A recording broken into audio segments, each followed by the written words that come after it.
这个人渣喝醉酒玷污了实习的女知青，却不敢承担责任，逃离半年后归来，却得知在他走后，岳林查出怀有身孕后喝了农药，一尸两命，父母也因此彻底和他断绝了关系。铁柱一辈子活在了忏悔之中，始终忘不了那个被他伤害过的女孩。你简直就是个混蛋，居然敢如此对岳林同志，他就是个流氓，就该把他关猪笼沉湖。岳林可是个好同志啊，来我们这穷村实习帮了我们多少忙啊，再有几个月人家就能回市里农业部门上班了，铁柱真是该遭雷劈。要我说，绝对不能轻饶了他，一定要让他受到应有的惩罚。听着一声声的谩骂，铁柱突然惊醒了。村委会，难道我重生了，回到了1985年的那个秋天？此时上平村的支书曹旺开口道：喜仙，大家的愤怒你也看到了，铁柱这次确实惹了大祸。楚喜仙一脸愤恨，他现在恨不得把铁柱打死，而母亲王秀莲急得满脸是泪。曹支书，你一定得想想办法呀，咱都几十年的交情了，铁柱也是你看着长大的，可不能看着他出事啊。现在可不是我能说了算的，岳林同志归农业局管，如果他们追究责任，那谁也救不了他。这可不行啊，我就这么一个儿子，还他爹，你想想办法呀。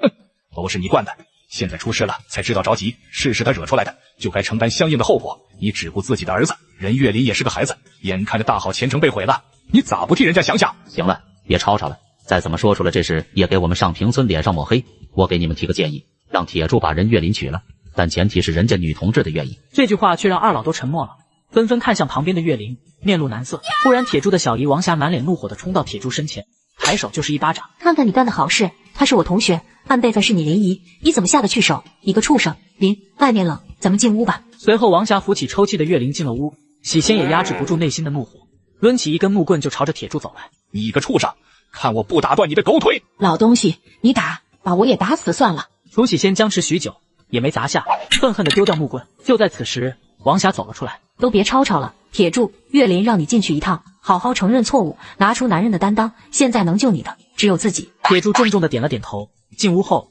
铁柱刚想开口道歉，却不料岳林猛地抬头看向他，眼神充斥着强烈的恨意。你把我的一切都毁了，你让我以后还怎么见人？我恨不得亲手杀了你。对不起，我一定会担起这份责任的。事到如今，你愿意嫁给我吗？我会把最好的都给你，我要让你成为世界上最幸福的女人。岳林却猛地一把推开铁柱，接着便头也不回地走出屋子，然后在王霞的陪同下离开了村委会。看到这个结果，曹书记也松了口气。行了，这件事到此为止，谁也不许在背后嚼舌根，这是破坏团结的行为。如果让我发现，必然不会轻饶，都散了吧。众人眼瞅着没热闹看了，再加上曹旺有意要把事情压下来，也都纷纷散去。铁柱，你给我听好，别以为岳林啥也不说你就轻松了。岳林一天不原谅你，你就得给我求他，再敢给他半点委屈，我亲手打断你的狗腿。曹叔，你看我怎么做就得了。若岳林肯嫁给我，绝对不会让他再受半点委屈，我会风光的把他娶进家门。别说大话了，咱家穷的叮当响，拿啥给人家办婚礼呀？父亲说完便和母亲一块离开了，而铁柱并没着急回家，他现在需要找一个安静的地方好好规划一下，然后一个人上山。如今重来一次，我一定要风风光光将岳林娶进门，利用前世记忆，抓住各种机会赚钱，让爹娘小姨所有对自己好的人都过上好日子，满足岳林的一切要求，此生只为他而存在。下了山，经过小姨王霞的家门前，铁柱还是忍不住进去了。王霞出来接水，正好看见铁柱。你现在来干什么呀？赶紧给我回去，别在这里给我找麻烦了，行吗？我在山上摘了点野果，想送给岳林尝尝。岳林现在哪有胃口？你还是先回去吧，他现在根本不可能见你，有我在这里照看他，你就别管了，赶紧给我滚回去。铁柱也不顾小姨的阻拦。岳林，这果子是我在山上采的，很新鲜，你先吃点吧。你走吧，我不想见到你。我知道你现在很恨我，但我想告诉你的是，你一定会看到一个不一样的我，我在此立誓，必定让你成为世界上最幸福的女人。说完，铁柱就离开了。这个人渣喝醉酒玷污了实习的女知青，却不敢承担责任，逃离半年后归来，却得知在他走后，岳林查出怀有身孕后喝了农药，一尸两命，父母也因此彻底和他断绝了关系。铁柱一辈子活在了忏悔之中，始终忘不了那个被他伤害过的女孩。续接上集，重生后的铁柱为了弥补当年对美女知青的亏欠，立誓要让她成为世界上最幸福的女人。今天他要出门去搞钱，根据前世记忆，他以前在工地里干活，负责食堂采购的叫赵长发，数百号工人的伙食都是他采购，每次都是低买高报，赚了不少的黑心钱。他重生后的第一桶金就在这个赵长发的身上，于是他来到工地，找到了工头老马。马叔，忙呢？你谁啊？怎么见面就叫马叔？咋的，马叔，你不认识我了？你侄子婚礼的时候是我给放的炮。老马却恍惚的觉得是，也觉得不是，但他侄子结婚是对的。是，好像是你放的炮。你咋来工地了？想找活？铁柱也不想多说废话，左右看了看，便趴在老马的耳边。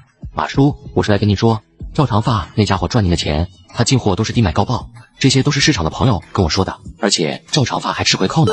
啥玩意？好你个狗日的赵长发，居然把手伸老子兜里来了！那个谁，去把赵长发给我叫来！妈的，还反了他了！功夫不大，赵长发皮笑肉不笑的来到老马近前。马哥，你有啥事啊？我问你，平时你进货的钱都能对得上？能对得上啊？老马抡起满是老茧的大手，直接就打在赵长发的脸上。你他娘的都坑到老子的头上了是吧？马哥，你别听人胡说，我没坑你的钱啊！老马的暴脾气可就压不住了，上来就是一顿猛抽。马哥，看在我三姨夫的面子上，您就饶了我这一回吧。去你娘的！你三姨夫前几天把我老丈人养的大啊都给拖回家炖了，你特么全家都没有个好东西，现在立刻给我滚，再也不想看见你。话音刚落，赵长发一溜烟跑了。大侄子，这次多亏了你告诉我，要不然都不知道会被他坑多少了。现在他滚了，以后采购的活就给你干吧。铁柱前世就打了一辈子的工，这一世他决定要自己当老板。马叔的好意我心领了，但是我可以给工地送菜，都是自己家种的，没农药，无污染，从上平村送到这，您就给我加个来回运费，您看行不行？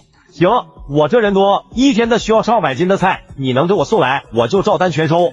马叔，那咱就说定了，明天早上我就开始给你送，时间也不早了，我得赶紧回去准备了，您先忙。回到上平村，铁柱直接去了村长曹旺家，因为整个上平村就曹旺家有拖拉机。曹旺一听铁柱要借拖拉机，脑袋摇的就好像拨浪鼓一样。你就是说出大天来，拖拉机我也不借给你。铁柱，你能不能学点好？昨天的事你是不是又忘了？你不想怎么去让岳林同志原谅你，却跑我这借拖拉机，你咋想的你？曹叔，我是要给市里送菜用，也是为了赚点钱，您那拖拉机放着也是放着，又弄不坏。你快别在我面前说这些大话了，送菜赚钱那么容易赚的话，咱村都去送菜了，还轮到你？别跟我扯淡，该干嘛干嘛去。曹叔，那晚老刘嫂子的男人不在家，您半夜从人家院里出来，我可没跟大家说呢。你借我拖拉机，我一忙起来就把这个给忘了，不借的话，那我闲着无聊就只能到处去说了。这话一出，曹旺五官都要被那苦相给淹没了。其实他那天晚上是去给老刘嫂子送化肥的，这话要是传出去，没有也有了。快走吧，你个混账东西！哎，谢谢曹叔。回到家，听了铁柱的解释，楚喜仙可就恼火了。我还不知道你那两下子送菜，你送什么菜？立刻把拖拉机给我送回去，给人弄坏了，你能赔得起吗？你不说话，没人当你是哑巴。儿子的话我信，咱家那几亩地的菜，明天就给儿子拿去。你就惯着他吧，明天他要是能把菜卖出去，我楚子倒着血。第二天天还没亮，铁柱就拉着一车菜去了工地。来了，大侄子，叫人把菜卸下来过秤，到时候我给你钱。行啊，马叔您就别管了。一顿忙活下来，总共是275斤的菜。马叔，菜都算好了，275斤就算270斤，按照现在的市场价，有贵菜也有便宜菜，我都算您2毛1斤，一共是54块钱，您看下吧。老马做包工头早就做到万元户级别了，54块钱连看都不看。徐会计，赶紧给我支60块钱来。时间不大，徐会计就把钱送到了。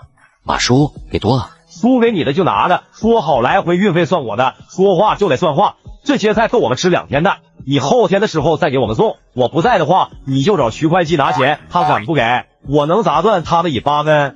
那就谢谢马叔了。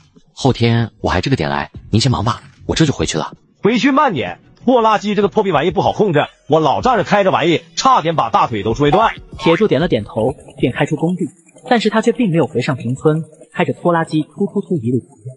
刚回头，铁柱一脚就踹在了荣家鹏的脸上。谁欺负我的女人，我就弄死谁。上集说到铁柱开出工地，却并没有回上平村，开着拖拉机突突突一路狂飙。另一边，母亲王秀莲站在门外张望着，儿子的菜也不知道卖的咋样了。还能咋样？他要是有这个出息，我都得给楚家列祖列宗们磕头了。再说市里啥菜没卖呢？他连个许可证都没有，人家能让他说卖就卖吗？王秀莲也越发的担心起来，生怕铁柱跟人家言语不合再打起来。就在老两口唉声叹气的时候，拖拉机的突突声便出现在耳畔。回来了，回来了，儿子回来了。楚喜先见儿子平安回来，心里也高兴，只是嘴里不说。儿子，那些菜都卖完了。都卖了，一共卖了54块钱。你说卖了多少？54啊，不对，准确的说60块钱。家里年收入都不到200块，卖一次菜就赚了54块，难道市里的钱那么好赚吗？爹，娘，我给你们买了点东西。娘，这是你一直喜欢的布料，我给你买了几尺。爹，这是酒和猪头肉，都是你最喜欢的。王秀莲接过料子，眼眶瞬间湿润了，楚喜仙的眼底也波动起丝丝的泪花。娘，以前儿子不孝，惹您生气，让您操心，以后我不那样了，我一定好好赚钱，让你们都过上好日子。你跟爹先回屋吧，我把给月林买的东西送过去，就回来吃饭。娘，我想吃你做的面。好，我这就做。死老头子，你看什么看？快点去磨面。没听儿子说要吃面条吗？整天吃面，你也吃不腻。嘿嘿，我吃一辈子都不会腻。铁柱刚到小姨家门口，就听见院里有人在争吵，听声音是岳林跟那位一起来实习的龙家鹏。这家伙就是个斯文败类，仗着自己有点文化，整天在上平村耀武扬威，骗吃骗喝。更可恨的是，龙家鹏对岳林一直都有意思。小林，我听说你父母给你办好了工作，再有2月你就要回市里上班了是吧？你也知道，当初我之所以选择这个耗子都不拉屎的穷山沟，就是为了你。现在你要回去，我还留在这里，这对我不公平吧？岳林只是低头不语，他现在心里都害怕回市里怎么面对自己的父母，哪还有心情去管他公平不公平？小林，当时在大学里可是有很多人追求我，给我写信，我全都拒绝了。我的心里只有你，只想跟你双宿双飞，白头到老。你要是心疼我，就给你的父母写封信，让他们把我的工作也解决了吧，最好是跟你调到一起去，那样咱俩也可以朝夕相处，多好啊，是不是？龙家鹏，我一直都只是把你当做同学，从来都没有想跟你处朋友的意思。这次回市里工作，我自己都在考虑，所以我帮不了你的忙，你也别再对我说是为了我来到上平村这些话，我担待不起的。龙家鹏瞬间恼羞成怒，本性暴发，他一脚踢开旁边的洗脸盆。你现在跟我说这话，你现在跟我说你担待不起，你把我当什么？难道我陪你在这里吃苦，就是为了你的一句担待不起吗？你话音未落，忽然听见身后一阵急促的脚步声，刚回头，铁柱一脚就踹在了龙家鹏的脸上。谁欺负我的女人，我就弄死谁。说完就想上去接着教训他，让他以后离岳林远点。不料去地里摘菜回来的小姨王霞正好回来。铁柱，给我住手！你想干啥？龙家鹏见有人拦着，立刻变得嚣张起来。你敢背后偷袭知识分子是吧？你以为我怕你吗？我当时就是大意了，没有闪，有种你现在跟我打！铁柱二话不说就要动手，就在这时，内心炸裂的岳林猛然喊道：“你们都给我滚！滚！我不想看到你们！”这一声喊疼了铁柱的心，也喊怕了龙家鹏的目光。龙家鹏转身便跑了。我给你们买了些吃的跟用的，还给小林买了件衣服，看看合不合身。我先回去了。你哪来的钱买的这些东西？不是偷也不是抢来的，是我凭辛苦跟本事赚来的。天还没亮我就给市里送了一拖拉机菜，赚了54块钱。虽然钱不多，但市场面也算是打开了。以后我会陆续的赚更多的钱，并且我会把赚来的钱都交给小林保管。铁柱拿出25块钱放在袋子上，头也不回的离开了。看着铁柱离开的背影，岳林的心里却升起那么一丝的不忍。我这外甥是真的变了，居然真的把钱给赚了回来。25块钱啊，比一个城市工人的工资都差不多呀。你把这钱收好，以后你们真成为一家人，就该你管钱。现在先熟悉熟悉业务。我不要，你别给我，他赚的钱凭啥给我？待会你连同这些东西都给他送回去。哎呦，我这个外甥，看看给咱买了啥呀？雪花膏啊！岳林，你不是一直都想要这个雪花膏吗？这还有罐头呢，这肯定是铁柱这家伙买给你吃的。这是衣服吧？这不是咱在电视上看到的那个款式吗？你快点试试看。岳林本来是拒绝的，可是在王霞的强烈要求下，还是穿在了身上。这也太好看了吧！你还别说，铁柱是真会买东西的呀。此时铁柱来了曹旺的家里。曹叔，这是孝敬您的。咋的？你他娘的又有啥歪心思？嘿嘿，曹叔，我想把村里的所有青菜都承包了。你跟我开玩笑呢吧？上平村别的没有，就是青菜多，几百亩地的青菜，你都想承包？你卖给谁去啊？我自然是有路子卖，您就在村里帮我吆喝一声，以您的威望，谁敢不听您的？曹旺连忙摇头拒绝。曹叔，您先别急着摇头，再摇出高血压来。我是正儿八经的承包，不是说着玩的。只要大家把菜卖给我，我不仅高价收，还现金收，绝不是说玩的。曹旺见铁柱满眼的坦诚跟认真，想想他这么做也是为了能够得到岳林同志的谅解，这对上平村也是好事。我想想再说，你先回去吧。行，那我就先回去了。在回去的路上，看着远处的菜地，心里充满了期待。殊不知在他的身后有个鬼鬼祟祟的身影一直跟着他。上集说到铁柱在回去的路上，看着远处的菜地，心里充满了期待。殊不知在他的身后有个鬼鬼祟祟的身影一直跟着他。这人就是那个鼻青脸肿的龙家鹏。当时铁柱说岳林是他的女人，所以他想知道其中的隐情。就在这时，旁边响起一个女人的声音：“这不是龙大学生吗？你这鬼鬼祟祟的要干嘛？”龙家鹏转头一看，原来是老刘嫂子。你说我干嘛？当然是来看嫂子你了。刘哥在家没？咱还有这福气呢，说的人家心里这个好难受啊。你刘哥没在家，正好我家后院的地里这2天老是有虫子，你来帮我看看。走看看去。于是俩人便一前一后的走进玉米地。然而这一幕却被路过的刘大强看了个正着，气得他拿起锄头就要冲进去，可转念一想，传开的话还是他哥刘大勇脸上无光。刘大强狠狠地握了握锄头，还是转身离开了。3秒后，最近上平村有啥新闻没有？新闻？最大的新闻就是铁柱喝多把人家岳林给糟蹋了，差点都把铁柱给沉了湖，最后铁柱要娶了人家岳林。听到这话，龙家鹏震惊的瞪大了双眼，没想到铁柱居然把他的梦中女神给糟蹋了。第二天，铁柱也没有闲着，去找了他的发小刘大强。在上平村，刘大强的水性，打鱼的能耐最好。咋的了？愁眉苦脸的，晚上睡觉姿势没弄好，压到裤裆里的球了。你那嘴里就说不出啥好话，你不去想法哄人家岳林开心，来找我干嘛？哄他开心不能光凭嘴说，得有实际行动。我是来让你帮忙的，咱俩去平湖打他几百斤鱼，我送到市里去卖。铁柱，你是不是发烧了？咋说起胡话来了？发他妈什么烧？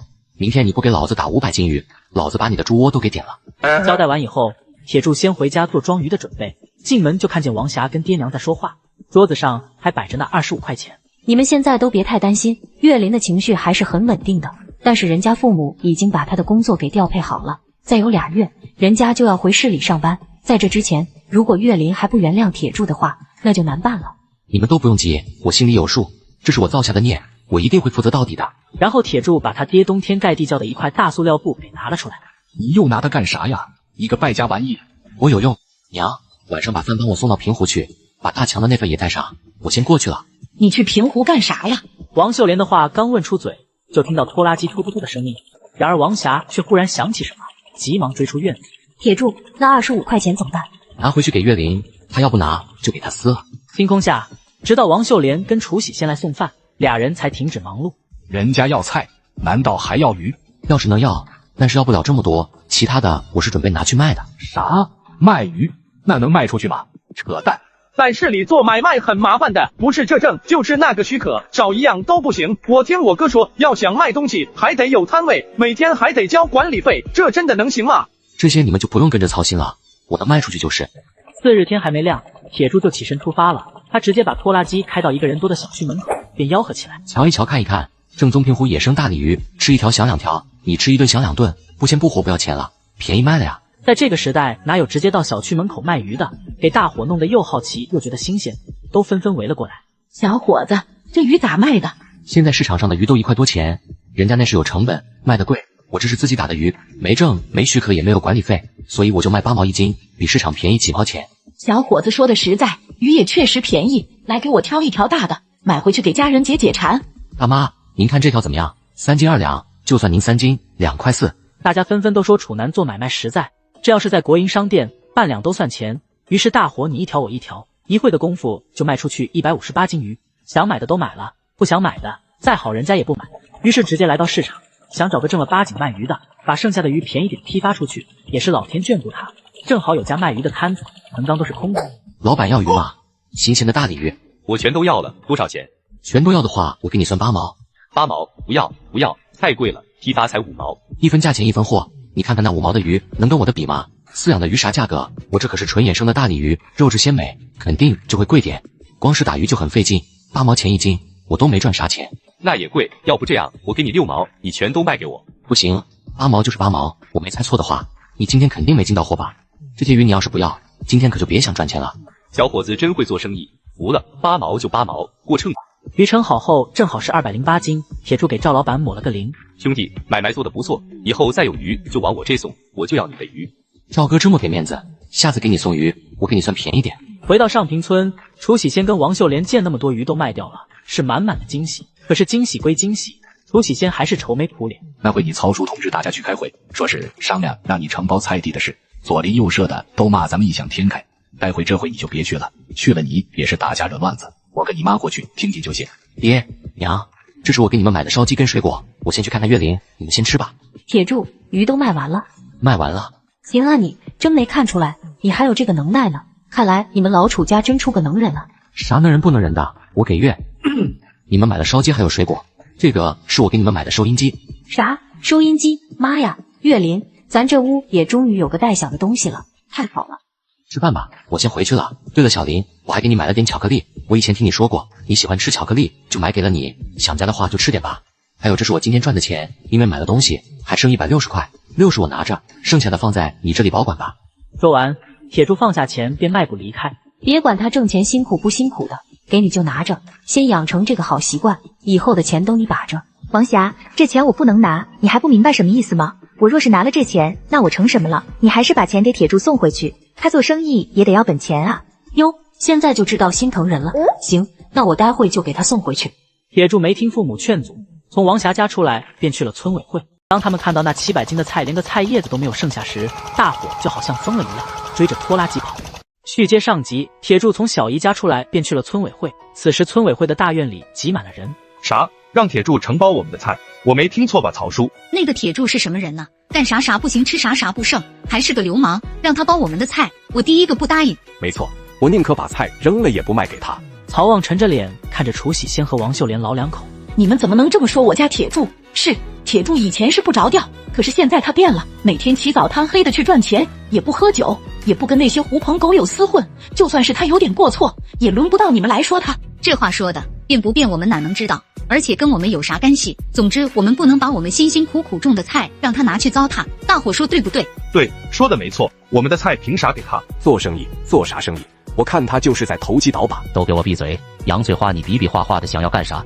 还有你们这几个，平时干农活没有你们，说起这些你们倒是有些事吧。我找你们来，不是让你们非得把菜包给铁柱，而是看你们自己的想法，想卖就卖给铁柱，不想卖也没有人强迫你们，弄得跟声讨大会似的干什么？话音刚落，铁柱的声音就在院子响起。场面真热闹，要不要我站在前面让你们当面骂一顿？铁柱一来顿时都闭嘴不敢说话了。我也不跟你们说废话，有些菜贩子5分钱收你们的菜都把人家当爹，那我1毛钱收你们的菜，是不是把我当爷爷？众人皆是震惊，1毛钱1斤，那当然是好买卖啊！5分1毛的，你能拿出这个钱吗？你想让我们把你当爷爷，就把钱拿出来，说别的都是白扯。我一直叫你舅老爷，你反过来叫我爷爷，那不乱套了吗？你还是当你的四舅老爷吧。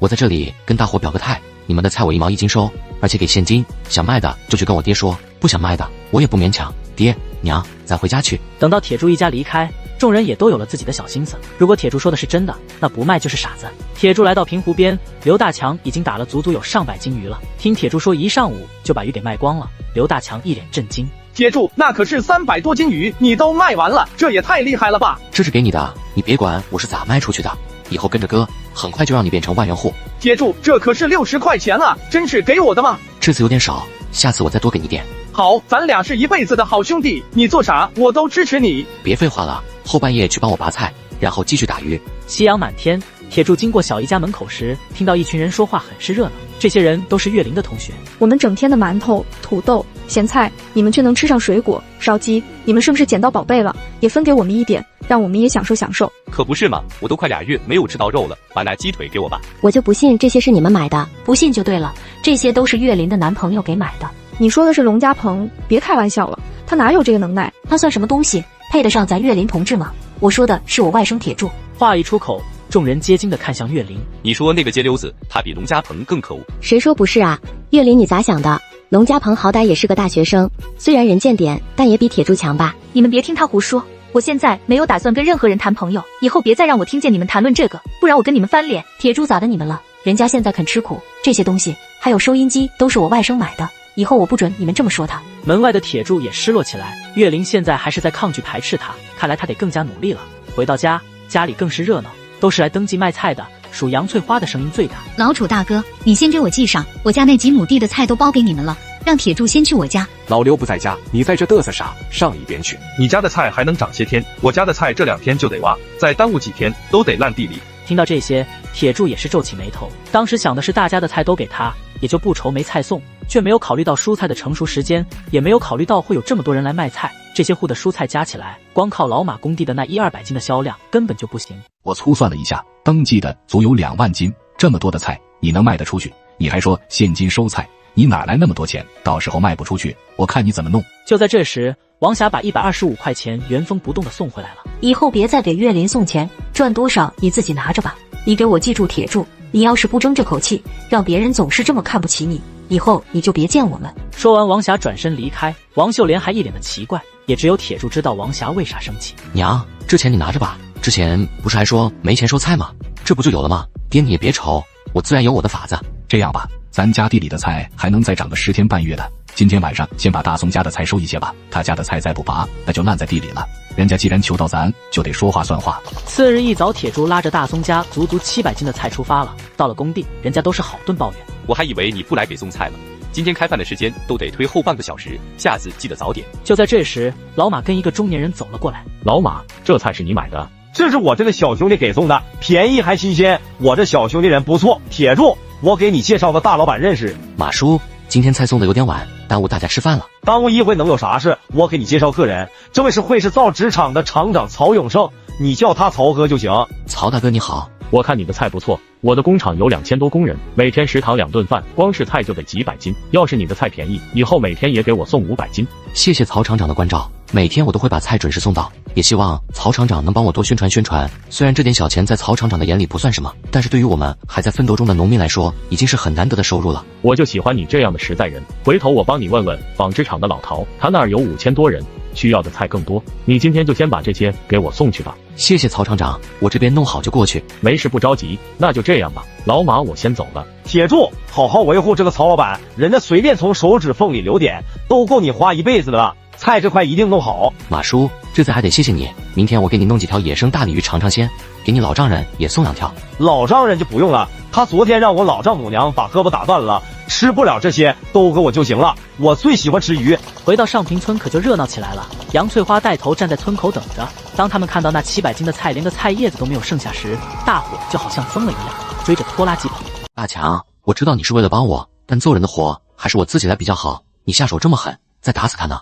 他那一条烂命值得吗？我不是为了你。说完，刘大强便转身离去，弄得铁柱是一头的雾水。但现在他也考虑不到别的，直接把龙家棚拖出院。接上集，当他们看到那700斤的菜连个菜叶子都没有剩下时，大伙就好像疯了一样，追着拖拉机跑。娘，这猪蹄子弄几个土豆给炖上，也给你二老补补身子。这些东西我先给月林送去。行，去吧，等你回来了吃饭。看看人家现在铁柱有钱了，连大猪蹄子都能买得起。哎呦呦，还给人家月林买了方便面呢。可不是咋的，那就是方便面啊！我就在小卖部见过，咱也没吃过，也吃不起，5毛钱一袋啊！这铁柱是真转了性了，我就奇怪，那些菜他都卖给谁了呀？来到小姨家，这里也很热闹。据说有个同学过生日，他们这些实习的都来了。王霞见铁柱又拎着东西来，急忙迎了过去。这是香皂吧？月林，你不是一直想要块香皂吗？就不买回来了吗？这是啥呀？洗衣粉。据说这东西洗衣服又干净又香。方便面啊，月林，你快看，方便面。咱就在大学吃过一次，都好几年没吃到了。这是啥呀？哎呀妈呀，猪蹄子，大外甥啊！你这是在哪儿买的呀？月林，你把那洗衣粉给我点呗，我也试试洗个衣服看看。那香皂给我用一下行吗？我做梦都想吃猪蹄子，咱赶紧炖了吧。猪蹄子是给小林补身子的，晚上要是饿了没吃的，就泡方便面吃，以后就用香皂洗手，能保护皮肤。铁柱，你给我出来一下，以后你不要再往我这里送东西，我不稀罕这些。你也别以为送点东西就会改变我对你的态度，这辈子我都不会原谅你。小林，你这么说我就不用担心了。你要是原谅我，估计我连动力都没有了，一辈子不原谅，我就可以一辈子来救赎我的过错。我做这些不是在求你原谅我，而是要我自己原谅我自己。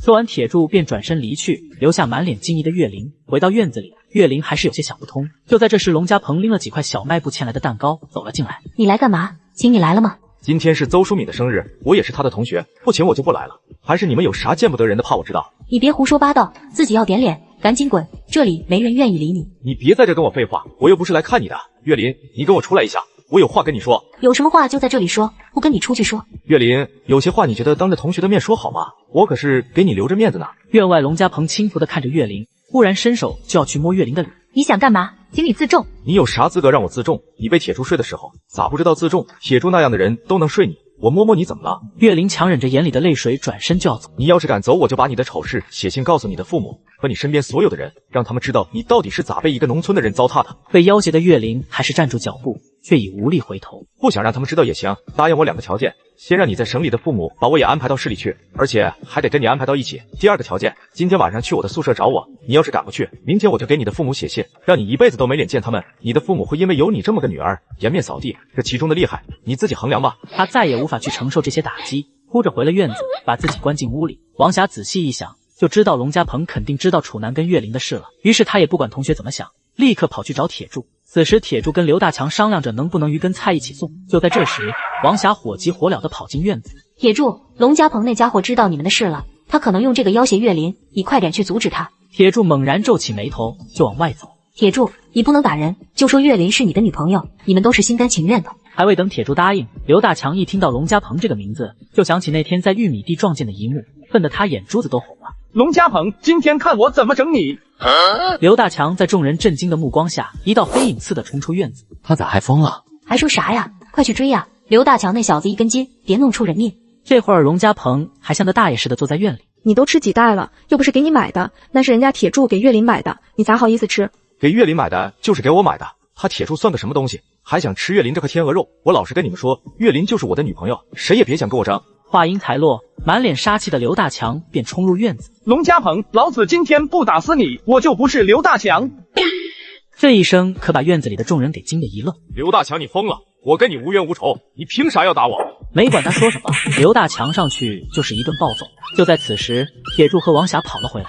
大强，你这是干什么？疯了吗你？刘大强，别打了！你想打死人吗？给我住手！快住手！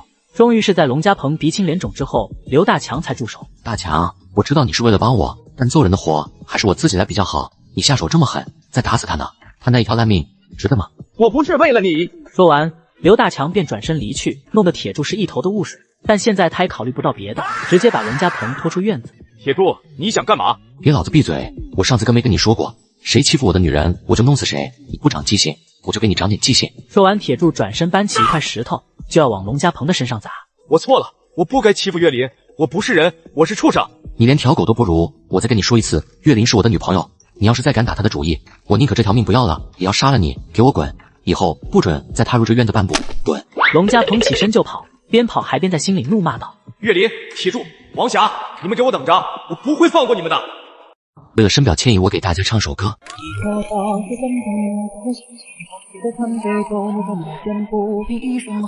该出手时就出手，你有我有全都有啊，水里火里不回头，风风火火闯九州啊，说走咱就走。听了这首歌以后，一群人疯了似的冲到曹旺家，接上集赶走龙家鹏以后，铁柱回到院里，众人已经收拾好了院子，纷纷离开。王霞把炖好的猪蹄盛了一大碗，让铁柱给岳林送去。而这一次，岳林居然没有赶铁柱走，只是低着头看着他那委屈的模样，铁柱的心里是一阵的绞痛。小林委屈你了，这一切都是因为我这一生都无法抹去对你造成的伤害，但我也永远不会再让任何人欺负你，再也不会让你受到伤害。岳林的眼眶再次的湿润了，但也升起阵阵的暖。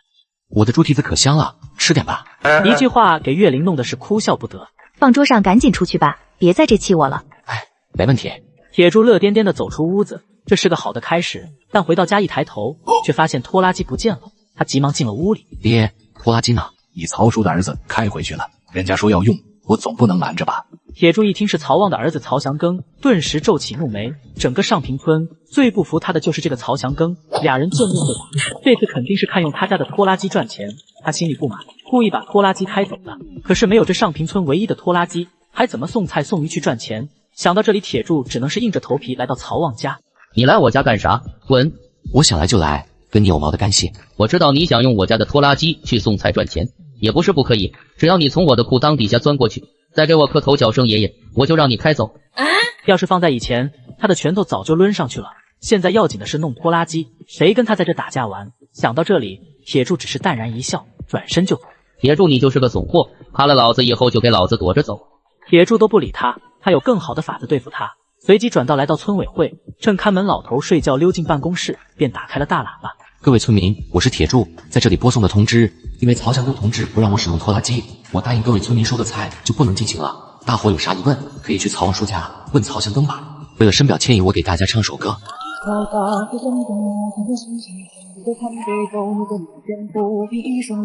该出手时就出手，你有我有全都有啊，水里火里不回头，风风火火闯九州啊，说走咱就走。听了这首歌以后，一群人疯了似的冲到曹旺家。此时正在地里干活的曹旺脸都黑了，扔掉锄头便火急火燎地往家跑去。等他到家的时候，数十个村民都已经堵在他家。那杨翠花的大嗓门喊得最欢：曹祥庚，你个混蛋，你凭啥不让铁柱用拖拉机？我们菜你给卖呀？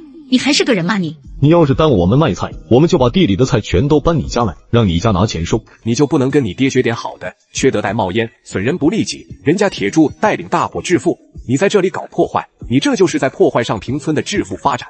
各种骂名都扔在了曹祥庚的身上。眼看着村民越来越激动，曹祥庚也有些害怕了。曹旺知道众怒难压，可难压也得压。你给我滚一边去，这里有你说话的份吗？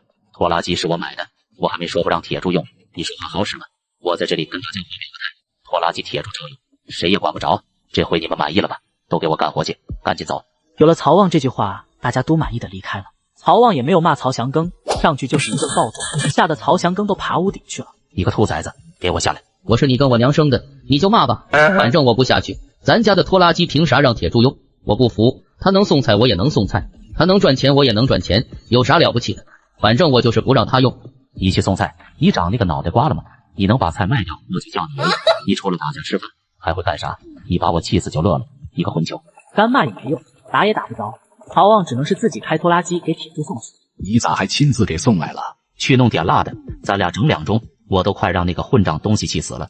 曹叔，要是为难就开回去吧，别因为个拖拉机再给你气出脑血栓，不值当。你小子别说风凉话，要不是为了你跟岳林同志，你以为我愿意管你？该干嘛干嘛去，别在这气我。就在这时，王霞火急火燎地跑了过来。铁柱不好了，岳林发烧晕倒了，村里的卫生员弄不了，得赶紧去镇上。一听说岳林晕倒了，铁柱的心都炸裂了，立马就去发动拖拉机。可偏偏这拖拉机出了问题，急得铁柱直接把摇把子一扔，以最快的速度冲到小姨家。此时的岳林已是昏迷不醒，铁柱背起岳林就往镇子的方向跑去。医生检查之后，确定只是着凉，还有些低血糖、惊吓跟营养不良。打上针后，岳林也开始渐渐的退烧。我想喝水，先喝点橘子汁。医生说你低血糖、营养不良，得多补补身子。小姨，你看着岳林，我去买2只鸡，晚上回去炖点鸡汤给岳林喝。等铁柱离开后，王霞说道：我感觉铁柱真的变了，你觉得呢？其实铁柱背我10几公里来医院，我挺感动的，也可能他只是做样子。一个人的改变怎么可能那么容易？有的时候，爱情的力量超过想象。我不是想揭开你的伤疤，只是想跟你说，从那次之后，铁柱真的变了，变得有责任心、有担当，还如此的细心。你看他平时给你买的那些东西，老实说，换做别人能想到这些吗？这说明铁柱是真的把你放在了心里，时刻都在考虑你的需要、你的情感。虽然他错过，但是他也在用行动救赎着自己呀。这些道理岳林都懂，只是那道坎是不可能那么容易迈过去的。不过此时的岳林对铁柱也渐渐有了好感。大家快点去看呢，刘大强跟曹祥庚在湖边打起来了。接上集，此时铁柱正在镇上的市场里买鸡。铁柱回头一看，原来是镇上的邮递员宋启阳。铁柱是他的救命恩人，有一次下大雨，宋启阳不小心掉进山沟里，是铁柱经过的时候把他给背出来的。你在这干嘛呢？买2只鸡给我女朋友熬汤喝，你今天不忙吗？你有女朋友了？谁家的姑娘啊？说给我听听，看看我认识不？是岳林。岳林是不是那个实习的女大学生？我知道那姑娘，她经常给她省里的父母写信。行啊，你小子眼光够可以的呀，连大学生你都能追到手。今儿我遇到你了，高兴，咱俩喝点去。今天就别喝了，改天你去上平村，咱俩再喝。岳林有点着凉，等着喝鸡汤呢，咱俩就改天吧。行，这2只鸡多少钱？我来给。不用，我自己有钱。你有是你的，再说了，你能有啥钱？你别跟我争，说我掏就我掏。既然如此，铁柱也只能让他拿钱了。虽然2只鸡一共13块钱，但是对于1个月工资不到30块的宋启阳来说，也是一笔不小的支出。俩人又聊了几句，便互相告辞。你买这些东西干啥呀？是不是有钱烧的？回上平村10几里地，这凳子是给小林走累了坐着歇会用的，瓜子、花生、水果是给你走到无聊吃的。这个点了，回上平村连个拖拉机都没有，只能走着回。小林现在的身子虚，不能劳累。他的细心与耐心就好像一道接着一道的暖流，涌进岳林的心里。铁柱是真的累透心了，回到家眼睛都快睁不开了。楚喜先看铁柱这样也是心疼。你在家睡觉吧，我跟大强还有你娘去装菜，弄好你送就行。楚喜先在大松家装了500斤的菜，又去湖边装了400多斤的鱼。初秋的清晨是很凉的，阵阵的风吹来，让铁柱感到一丝丝凉意。铁柱先把菜送到造纸厂，又送给人家几条鱼，跟着又来到工地，给老马装了几条大鲤鱼，最后才来到市场。称鱼的时候，铁柱就发现老赵总是捂着胃部，好像很难受似的，便问道：赵哥，胃难受啊？有点难受，早上起得早没吃饭，有点受凉了。赵哥，这是家里自己养的鸡下的蛋，你赶紧先垫吧2口吧，这个年纪得注意身体啊。2个鸡蛋，一句关心，让老赵心里是莫名的感动，瞬间就把铁柱由送鱼的生意人上升到了朋友的层面。以后只要是你的鱼，你送多少我要多少，下次你来，我给你算1块钱1斤。赵哥的好意心领了。老实说，这些野生鱼我也就是拿个人工跟运费而已，8毛1斤我也是有赚头的。再说了，做买卖要奔着有钱大家赚，这样才能让生意好。说的不错，以后你的生意也会越做越大的。赵哥，这轻卡是你的吗？多少钱买的？你说它啊，那是我去年花2万多买的，一直用它拉鱼，后来我又换了个大卡，这个就扔在这里，一直都没用。咋的？你也想买啊？天冷了，老是用拖拉机也不方便，想着买个这样的轻卡拉货。买啥啊？这个你就拿去开着，反正放在这里我也不用，等你换好点的，把这个给我送回来就行。赵哥，这不行，咱俩非亲非故，如果我给你弄坏了，那多不好。非亲非故就不能是朋友了，看得起我你就拿着，看不起我就当我没说。话都这么说了，于是铁柱答应了，跟老赵约好，先把拖拉机送回去。傍晚的时候他来开这个，铁柱把拖拉机开回上平村，直接开到曹旺家。把别人家的东西当自己的东西，你要点脸不？你要是闲的，就去茅房薅蛋去，别跟我这唧唧歪歪的，老子没空理你。铁柱，你咋给送回来了？不用了，曹叔，我自己弄了个4轮子。你不怕把自己吹上天？你能买起4轮子，也不看看自己啥德行？你要是能买得起，我给你磕头都行。留着那个头给你祖宗磕吧。曹叔，我先回去了，那2瓶酒还有那只烧鸡是我孝敬你的。说完，铁柱便转身离去。你别信他的，其实他就是送不出去菜了，在这硬装呢，我就不信他能买得起4轮子。闭嘴吧，人家买不买得起都比你强，撒泡尿照你自己再说人家。铁柱回家打了个招呼，饭都没吃，就往镇上赶，争取在天黑之前把青卡开回来。正走着的时候，宋启阳就在后面喊他：铁柱，你等会我。正好我要去镇上，你带我一段。你先看看这封信是那个叫龙家鹏寄给省里的，但是地址跟岳林寄给他父母的地址一样。平时我就见龙家鹏这家伙贼眉鼠眼的，不像个好东西。他给你女朋友的父母寄信干什么？铁柱想都没有想，直接撕开信封。伯父伯母，你们好，我怀着万分悲痛以及愤怒的心情向你们说个消息。你们的女儿岳林同志在实习的上平村遭到了一个流氓的强迫，失去了她的贞洁之身。我为岳林同志出头讨公道，却被那个流氓恶霸铁柱3番2次毒打。岳林同志被强迫要挟，几次要轻生都被我劝下，我也实在是不知该如何是好。听闻岳林同志就要去市里工作，如果这些遭遇被单位知道，必定会影响到他以及伯父伯母的事业前程。我与岳林同志情投意合，难舍难分，也不在乎他的过去遭遇，愿与他白头偕老，不离不弃，还望伯父伯母成全，把我俩都调入一个单位，以示关照。铁柱看完都笑了，以后他的信你都给我，走吧，去镇上。别人要求是不行的，但是铁柱要求，宋启阳没有二话。傍晚时分，铁柱开着青卡回到上平村，消息很快传遍全村。有啥了不起的？也不是新的，能值几个钱啊？你管是新的旧的，人家能买得起，你能买得起呀？别说4轮子了，你连3轮都没有。谁知道他是买来的还是咋弄来的？他就送了几天的菜，就能买得起4轮子？鬼都不信啊！谁说这是我买的？那你是咋弄来的？你跟大伙说说，看你能说得出不？反正是好到来的，这跟你没啥关系。说完，铁柱也不再理他们，直接回到屋里。你跟我实话实说，那个4轮子真的是赵老板借你的，你没骗我？是我骗你干嘛？有必要吗？现在不过就是先用着，等我赚够钱之后就买个新的。爹，你儿子已经变了，现在我就想着怎么赚钱，好让你们都过上好日子。行了，我得去看小林了，一会回来吃饭。对了，待会大强来的话，别忘给大强拿100块钱，那是我答应人家的。等铁柱拎着东西离开，卢喜先叹了口气说道：真是儿大棒爹娘，这大包小包的往岳林那拎，咱啥也没有。你别不知足，儿子不是给你买了卤肉吗？赶紧洗手吃饭吧，晚上还得去装菜呢。在王霞家，铁柱把买来的东西放在了院子里的桌上。岳林恢复的还算不错，正在院子里跟几个同学说话。给小林买了点补品，有奶粉，还有糖块，又买了点水果，还有一只烧鸡。众人是一阵惊呼。岳林今天也没有任何抗拒的表情，铁柱也能从岳林的眼里看出是那么的柔和。就在这时，院外忽然传来一阵喊声：大家快点去看呐！刘大强跟曹祥庚在湖边打起来了。铁柱，今天我就要收拾你！我说你是不是有毛病？现在老子没心情陪你们玩，赶紧给我让开！让我们让开也行，从我们的裤裆底下钻过去。接上集，听说刘大强跟曹祥庚要打架，铁柱连忙赶了过去。你今天敢碰一条鱼，老子跟你拼命！凭你也敢拦着我？你算个什么东西？这平湖是你家的吗？湖里的鱼我想拿就拿，我看你今天敢拦着我！你别指我，我就指你咋的？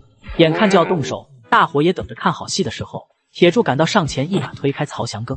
老子不跟你掰扯那些没用的，要鱼自己去弄，要么我俩整死你！平湖里的鱼全村都有份，凭啥你们拿去卖钱？要卖也是大家一起卖，有钱大家赚，大伙说是不是？说得对，卖的钱就该分给大伙。平湖可是上平村的，铁柱这么做就是在占集体的便宜，我们不答应。对，铁柱要是在卖鱼，就得把钱平分给每个村民才行。平湖里的鱼就在那游，谁有能耐谁就去卖，我不拦着你们，你们也别拦我。说完，铁柱就拽着刘大强去了一边。大伙听我的，他能卖咱也能卖，他有4轮子，我有拖拉机，我来带着大伙致富。你为啥不让我跟他打？你打他干啥？有劲没处用啊！可是他现在要抢咱的生意，你能忍？抢？拿啥抢？全村数你水性最好，曹祥庚那怂货饭见口唾沫都得绕着走，生怕淹死。你让他下湖打鱼，其他人就更不用说了。所以这有啥着急的？说话的时候，曹翔更壮着胆子下水了。别怕，往湖中间去，大胆的往前走，那湖水最深也就到你脖子那。话音才落，曹翔更脚下一打滑，直接坐在了水里，吓得他不断挣扎，连喊带叫的跑回岸边，都吓尿了。你瞅你那点能耐，水还没到膝盖，就吓得好像没了你爹似的，这点本事还想打鱼？谁说啥？曹翔更都不听了，屁滚尿流的往家跑去。王霞跟岳林还有邹书明几个同学也都来到湖边，结果却发现人家铁柱正跟刘大强在整理渔网，哪有什么打架？你们怎么来了？还不是怕你跟人打架，明知故问。打什么架呀？打架！来都来了，我给你们烤鱼吃。大强，挑最好的大鲤鱼，弄几条上来，我这边架火。很快，烤鱼的香味随着清凉的晚风飘进大伙的鼻孔里，拽着他们满满的食欲。小林，吃的时候注意刺，别卡住。谢谢。这声谢谢让铁柱的心里宛如百花盛开，晴空万里。听说你买了个4轮子，我哪有钱买？是一个老板借给我用的。明天你几点去市里？带我跟岳林一起去呗，我们想买点东西。没问题，我6点左右出发，到时候我去接你们。另一边，曹翔更正跟一群狐朋狗友喝酒。铁柱，你等着，我非找机会给你点颜色看看不可。咋的了，曹哥？又跟铁柱打起来了？于是曹翔更把这几天跟铁柱的冲突讲述了一番。曹哥，你别生气，我有法子弄他。明天咱这样。转眼到了第二天，装了700斤菜以及350斤鱼的铁柱，带着王霞跟岳林便往市里出发。没走多远，前面的道路被一棵倒下的大树给堵住了。于是铁柱下车来到树前，想看看能不能搬动。忽然旁边的林子里响起一声口哨，手拿木棒的曹翔跟赵三等人就把铁柱给围了起来。铁柱，今天我就要收拾你。我说你是不是有毛病？现在老子没心情陪你们玩，赶紧给我让开。让我们让开也行，从我们的裤裆底下钻过去，再给我磕头叫爹，我们就放过你。哟呵，还有俩小娘们呢，这不是便宜咱兄弟们了吗？铁柱，你走可以，把娘们留下。说他啥都行，敢对岳林不敬，那就是在刮他的逆鳞。铁柱抬腿一脚，直接把赵三给踹倒在地，反手又是一拳，直接轰在了曹翔更的脸上。随后一群人扭打在一起。这个场面把王霞跟岳林可吓得不轻，但是也不能看着铁柱吃亏，于是下了车。混乱之中，赵三猛冲到王霞俩人的身前，他知道王霞是铁柱的小姨，没胆子打，于是举起木棒就要往岳林的头上砸，吓得俩人是一声尖叫。就在这千钧一发之际，一个身影猛然挡在了岳林的身前，随着一声闷响，木棒狠狠地砸在了铁柱的肩膀上。小林别怕，谁也伤害不了你。随后反手抢下赵三的木棒就抡了过去，把赵三胳膊打得差点骨折，疼得赵三杀猪一样的惨叫，转身就跑得没影了。今天你们不弄死我，我就弄死你们。他爆发的那股拼命式的杀气把曹翔更等人都给镇住了，众人撒腿就跑。直到这时，铁柱才感觉肩膀传来一阵剧痛。你现在感觉怎么样？咱赶紧去医院吧。去啥医院？这是为小林受的伤，比命都珍贵，越疼我越喜欢，越疼我越激动。都伤成这样了还贫嘴，你听话，咱们赶紧去医院。虽然说好去医院，但是铁柱急着给人家送菜送鱼，一顿忙活下来，他们也终于知道铁柱是咋赚钱的了。700斤菜，350斤鱼，一共卖了420块。我那个妈呀，420块，做生意真的这么赚钱啊？以后我还会赚得更多，我发过誓的。你别贫了，我们现在去医院吧。我先送你们去商场，这钱你们也拿着，想买啥买啥，我自己去医院就行，这样也不耽误时间。琳琳，我这是借你的光了，去商场咱俩花钱去。岳林也没有拒绝。本来他们的口袋里就没有几块钱，铁柱在医生的检查下确定只是皮外伤，没有伤到筋骨。即便如此，铁柱也是对曹翔更一阵恨意。曹翔更，等我回上平村，非得让你长一辈子的记性不可。接上集，3人会合后，铁柱带俩人去了饭店。小林，你多吃点，好好补补身子。好久没吃过这么好吃的饭菜了。看到岳林开心，铁柱也很开心，但他没有沾沾自喜，而是提醒自己还要继续的对岳林好，同时他还要继续的赚钱。他忽然看了看墙上的日历，脑海里想起前世在报纸上看过的一个新闻，在前世那只是新闻，但现在那就是赚钱的机会。等会儿再买点水果，买点肉，你们拿回去。买点苹果吧，我这几天都想吃苹果。好，把俩人送到家门口，铁柱就回去了。王霞正在跟岳林摆弄买来的东西时，龙家鹏就迈步进院。这里不欢迎你，赶紧给我出去，不然我叫铁柱过来。你别急啊，我说几句话就走。看看你们买的这些东西，得花不少钱吧？谁看了都得眼红。也行，能买就买吧。等过几天小林回市里上班，想买也买不了。说够了就赶紧走。行，我走。我看铁柱还能保护你们到几时？说完，这家伙拿起一个苹果就跑出院子。铁柱这边回到家，就看见曹旺在跟楚喜先喝酒。娘，我买了肥肠，给曹叔跟我递下酒吧。老东西看到了吧？大小我就说铁柱这孩子能突击，现在咋样？4轮子也开上了，整天的大鱼大肉孝敬你们，还能往家里赚钱。再看看我那个败家儿子，整天的游手好闲，不知道今天又跟谁打架了，那脸肿的，我都差点没认出来。都是不省心的料，我这也是整天跟他操心。铁柱，我有几句话对你说，有啥话你就说吧，曹叔，我听着呢。按理说你现在赚钱是好事，曹叔看着也高兴。但是你卖平湖鱼这块，村子里可是风言四起，都说你侵吞村里的共有资产，卖鱼的钱还揣进自己口袋。现在大伙都要求你把卖鱼的钱分出一些给他们，我也没法子帮你往下压，毕竟他们说的也有道理呀。曹叔，我要承包平湖。什么？承包1年，我给村里交200块钱，先承包10年的，承包费1年一交，村里的人吃鱼免费，这样就有交代了，不是吗？你说的这个可以，能让那群人闭嘴？回头我用大喇叭喊一声。那还不够，我还有条件。既然同意我承包，那咱就得签合同，白纸黑字的写明白，村子里还要盖章才行。你这个小兔崽子跟谁学的这些，弄得还一本正经的。行，明天我就跟你签合的。傍晚，铁柱来到平湖，发现刘大强还在湖边搭了屋子。你这是打算在这住下了呀？在这住着比较安静，看不到那些闹心的东西，再说也能看着点鱼，省得曹祥庚那货来偷鱼。我发现你最近咋心事重重的呢？到底咋了？没啥，就是想在这里静静。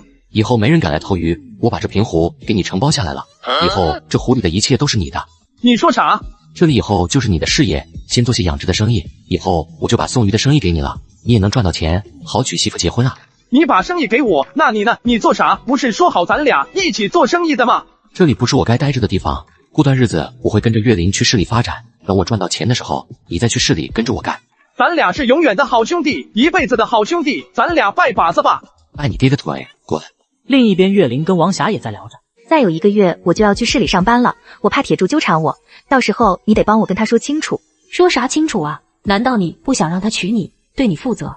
我不要他负责，而且我是不可能嫁给他的。我的父母也不会同意我嫁给一个农民，我也不可能说服我自己嫁给他。最主要的是，我根本不爱他，也不喜欢他，怎么嫁给他？你有没有想过，你最近为啥这么能吃，还这么虚弱？你很有可能已经怀了铁柱的孩子啊！你什么都可以隐瞒，但是你一天比一天大的肚子，你怎么隐瞒？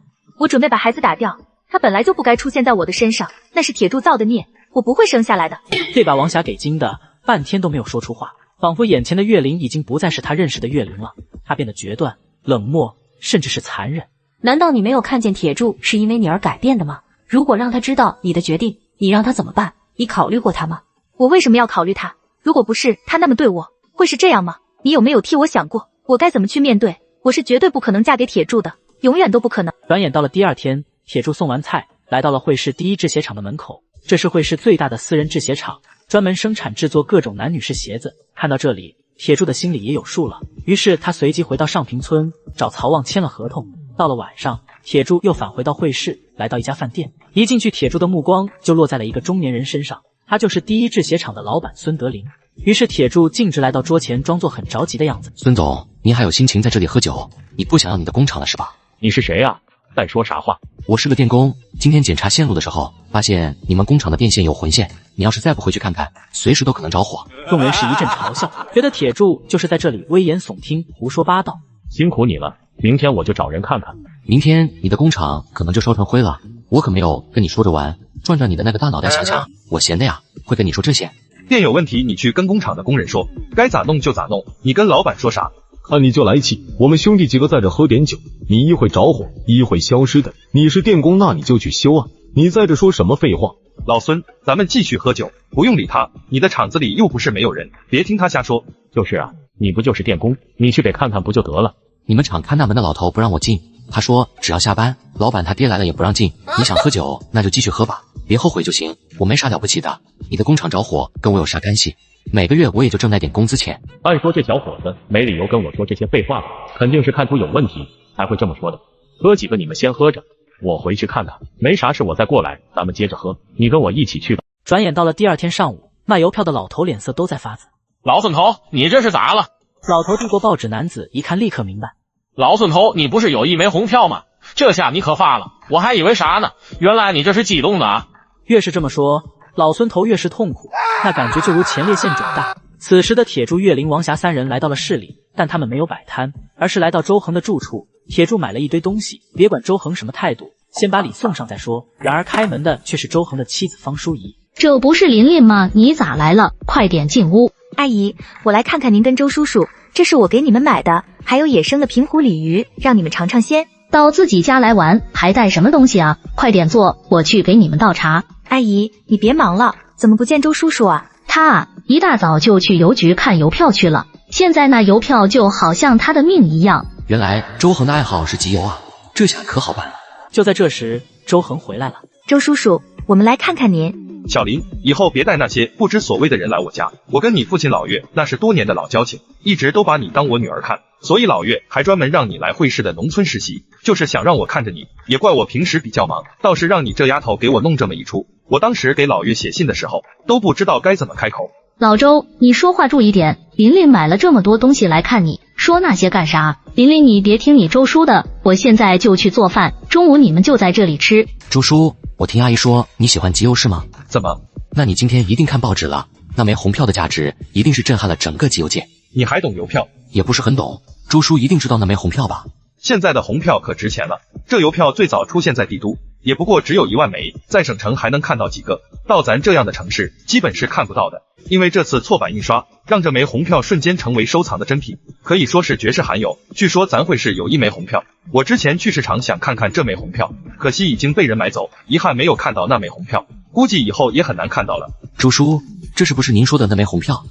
当那抹鲜红映在周恒的眼里时，这让为视邮票如命的中年人顿时惊乍而起。你是怎么有这枚邮票的？昨天你打电话的时候，我在那老头手里买的，当时就觉得这个邮票的颜色鲜红非常好看，就买了下来。没错，这就是那枚红票，太难得，太珍贵了。原来买走红票的人是你啊？那么你打算出手吗？老实说，这枚红票是我花80块买的，但它现在的价值最少值8000，而且随着时间、炒作等等，未来会继续的升值，或者多年之后可能连8万、80万都有可能。那么周叔您打算多少钱买呢？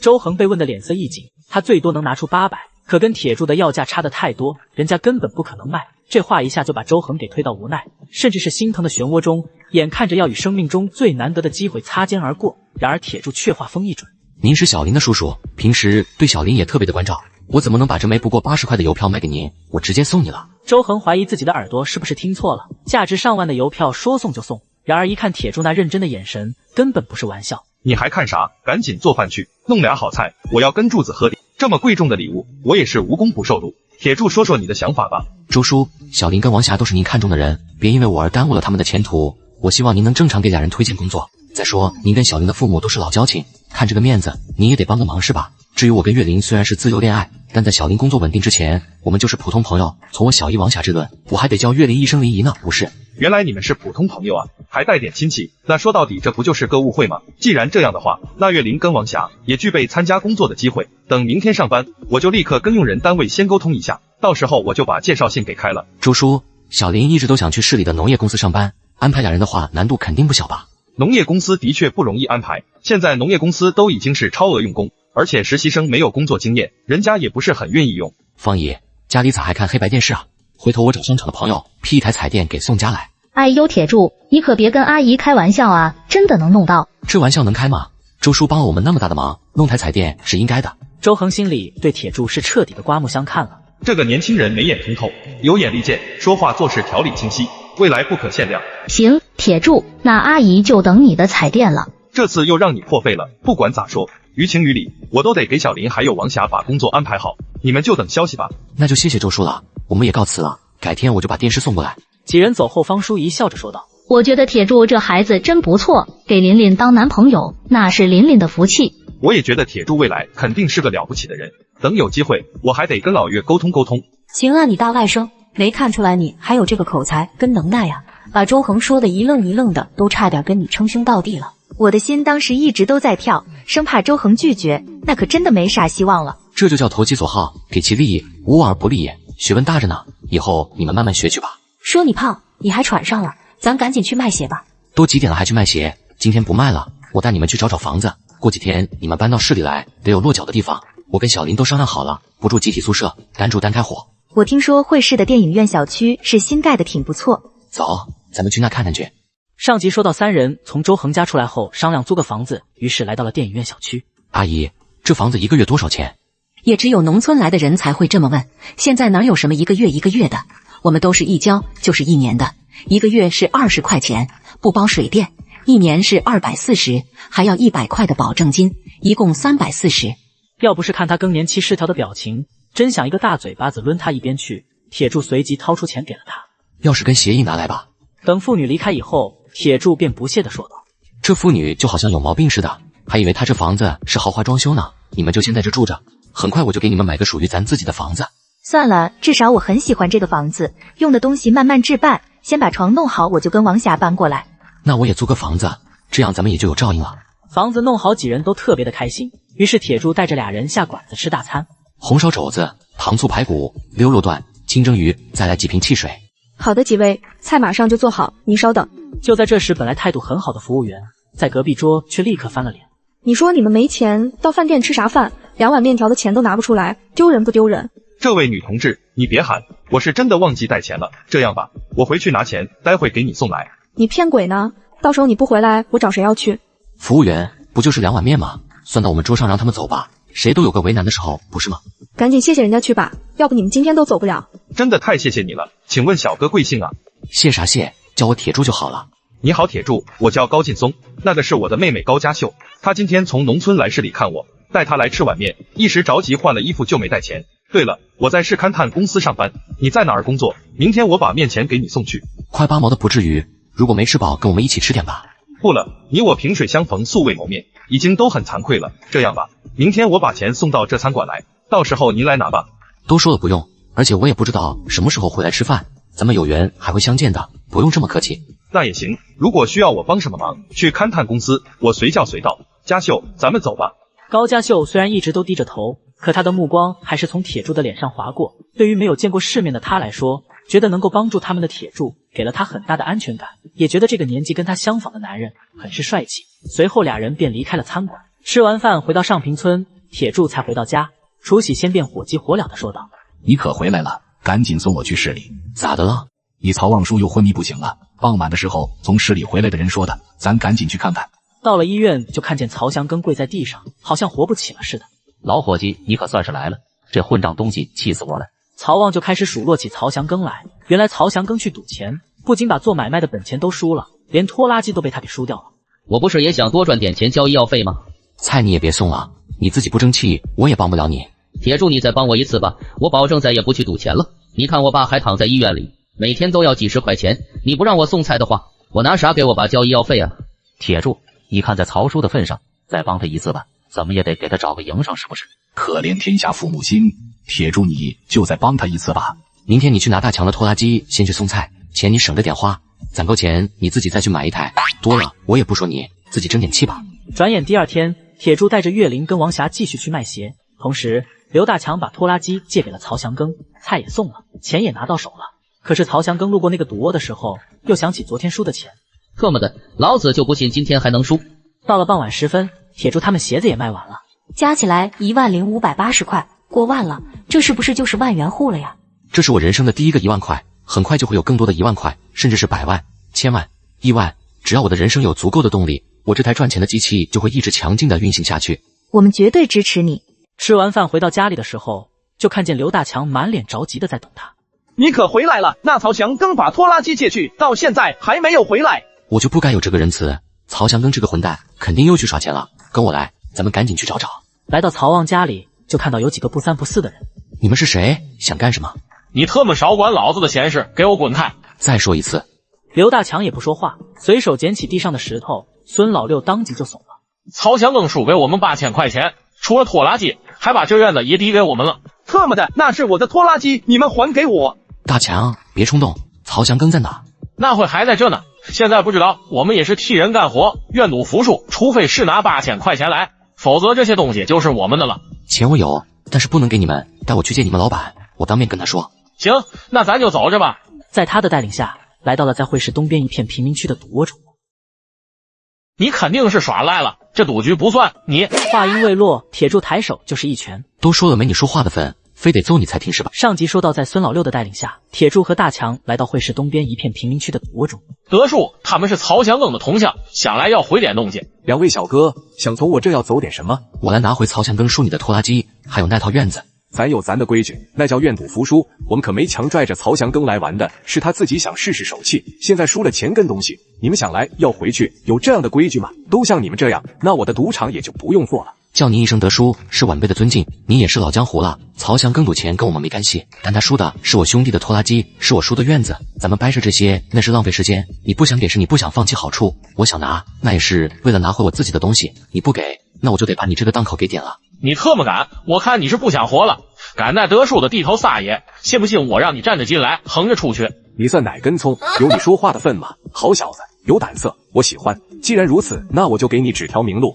想拿回拖拉机跟那套院子，不是不可以。看在小兄弟的面子上，曹翔更输给我8000块，你4000块赎回，要么就跟我赌一把，你赢了，东西免费拿走；输了，从此别提，可好？铁柱面对这样的抉择非常冷静，10赌9骗，什么都不可能赢得回去。但是那4000块他也不想拿，最好的方法就是跟这个老不死的公平的赌一局，不给他任何耍赖的机会。就在这时，旁边的一个打手正好拿出火柴打算点烟，铁柱一把抢下他的火柴，拍在桌上。咱们就赌这个猜单双。好，今天我就陪小兄弟玩玩这个，你先猜吧，单还是双？铁柱想都没有想，直接喊了个双，随即把火柴全都倒在了桌上。这是一场没有任何手段的赌局。当数到只剩下最后的几根火柴时，铁柱跟德叔都已经看到输赢了。32根，双，我赢了。现在可以把拖拉机还给我了吧？你肯定是耍赖了，这赌局不算你。话音未落，铁柱抬手就是一拳。都说了没你说话的份，非得揍你才停是吧？这么一来，其他的打手纷纷掏出家伙。老子看你们谁敢过来！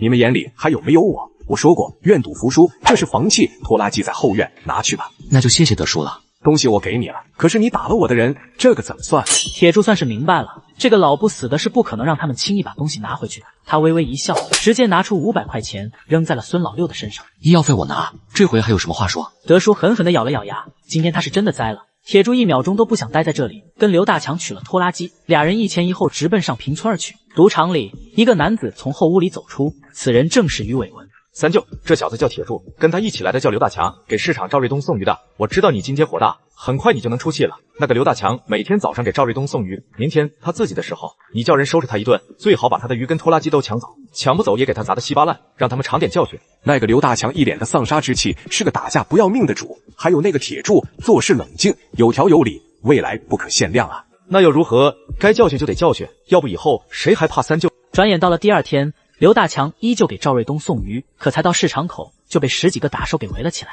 你们想干什么？那些打手根本不废话，抡起木棒就开始往刘大强的身上砸。刘大强眨眼间就被打得头破血流。就在这时，来接鱼的伙计跟赵瑞东见到刘大强被打，立刻大喊着冲了上来。一个打手见有人来，掏出匕首狠狠刺进刘大强的肚子上，刘大强疼得失去知觉，眼前渐渐漆黑。赵瑞东立刻跟伙计一起把刘大强送往医院，跟着就让伙计立刻去上平村通知铁柱。今天上午咱们去买家里用的东西，下午我再去进鞋，明天再去摆摊。那咱们明天还去地县卖呗。就在这时，楚喜先气喘吁吁地跑来。铁柱，市场的伙计来说，大强让人打伤了，在医院抢救呢。几人来到医院，赵瑞东就把当时看到的场面简单说了一下。医生说那刀伤了肝脏，非常的危险，能不能抢救过来，就看大强的造化了。大强这小伙平时话不多，干活肯实，怎么会招惹到那群流氓啊？赵哥，你知不知道市场附近那片平房里有个开赌窝的德叔？你怎么认识他的？那个德叔可是会试的老混子，还是那个于伟文的亲三舅。你等等，你是说德叔找人打伤的大强？铁柱点了点头，就把昨晚去赌窝要东西的经过说了一番。不用说了，肯定是于伟文把刘大强早上给我送鱼跟那个老不死说的。他特么缺了8辈子德，做买卖竞争不过我，却用这种下三滥的手段，简直是禽兽不如。就在这时，医生出来了，就差1厘米，他的命就没了，手术进行的也很顺利，你们不用太过担心。于伟文这个畜生欺人太甚，我是绝对不会放过他的。铁柱，你别管了，于伟文跟那个德叔，我来收拾他们。大强是我的好兄弟，被人打这样，我是不可能坐视不理的。他只顾着说话，却没有注意到岳灵的脸色，他只是低着头看着地面，觉得铁柱做的这些决定没有考虑到他的感受。直到赵瑞东离开，岳灵才把心里的想法说给他听。铁柱，既然你现在都已经学好，那就该跟过去的你彻底的断绝。难道你现在又要变回过去的那个整天打架斗殴的铁柱吗？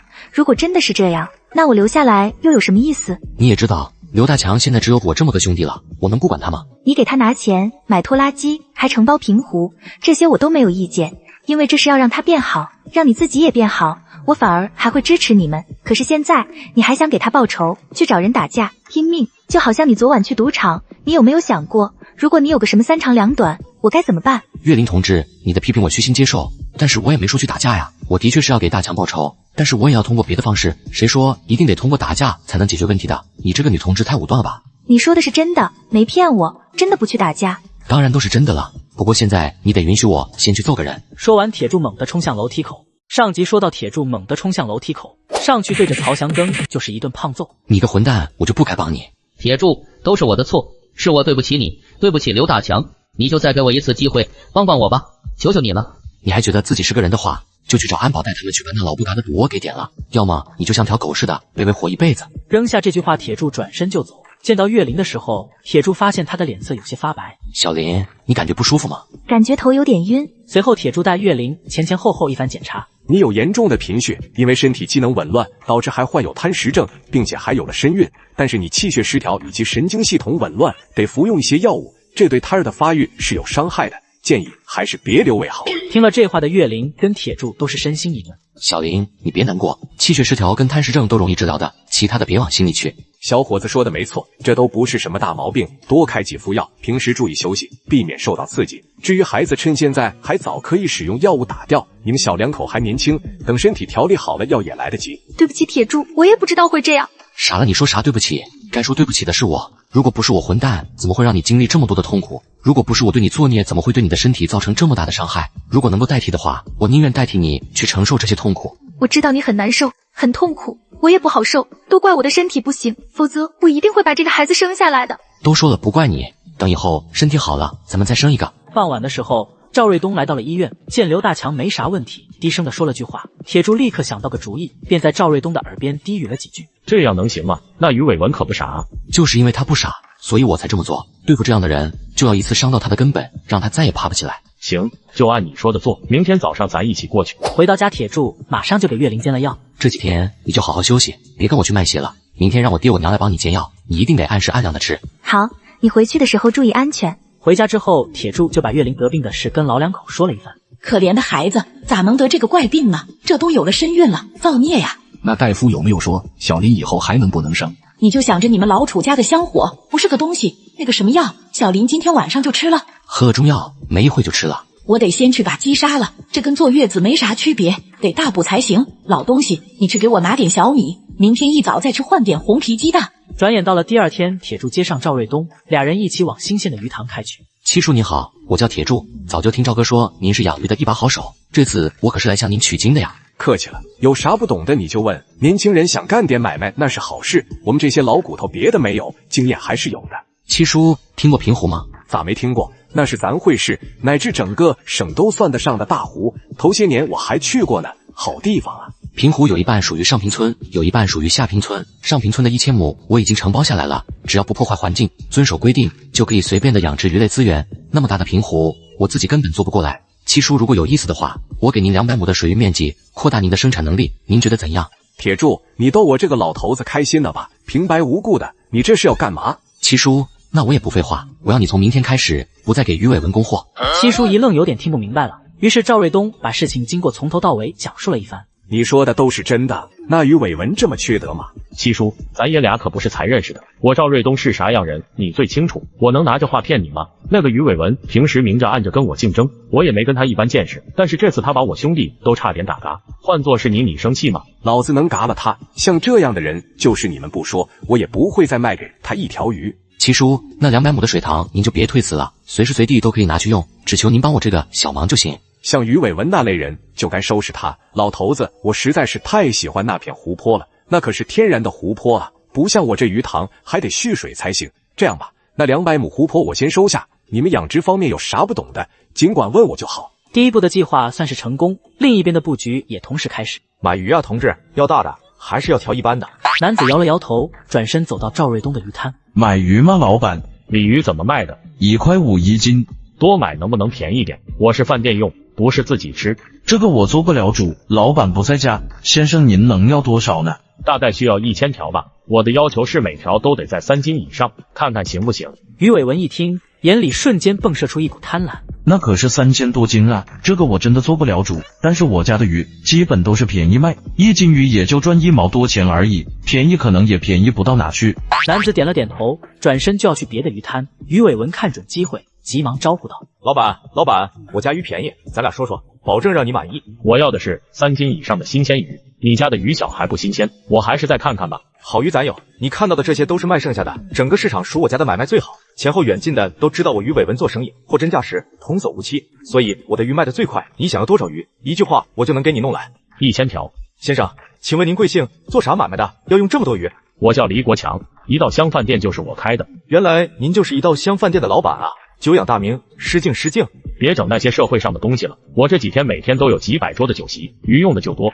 说点实在的，能不能搞到鱼？多少钱卖给我？别人弄不了，我于伟文还弄不了吗？这样吧，我1块3卖给你。别人都是1块5，你给我1块3，一看你就不是个实在人，到时候弄些不好的鱼糊弄我。算了，我还是去别的鱼摊看看吧。李老板，你听我说啊，给你1块3，不是看你要的多吗？我这也是薄利多销啊，鱼肯定是没问题，您就放100个先。算了，我看你不像做买卖的，我还是去对面买他们1块5的吧。我的饭店可不能冒险。李老板，你就说你咋才能相信我？1000条鱼，3000多斤，好几千块钱，那可不是闹着玩的。你跟我去饭店，咱俩签个合同，到时候你要是敢违约，我肯定不答应。你觉得没问题？咱现在就去我的饭店签合同，弄得好，以后我都在你家订鱼。于伟文眼珠里闪过丝丝的犹豫，合同那东西可不是随便签的。就在这时，赵瑞东也回来了。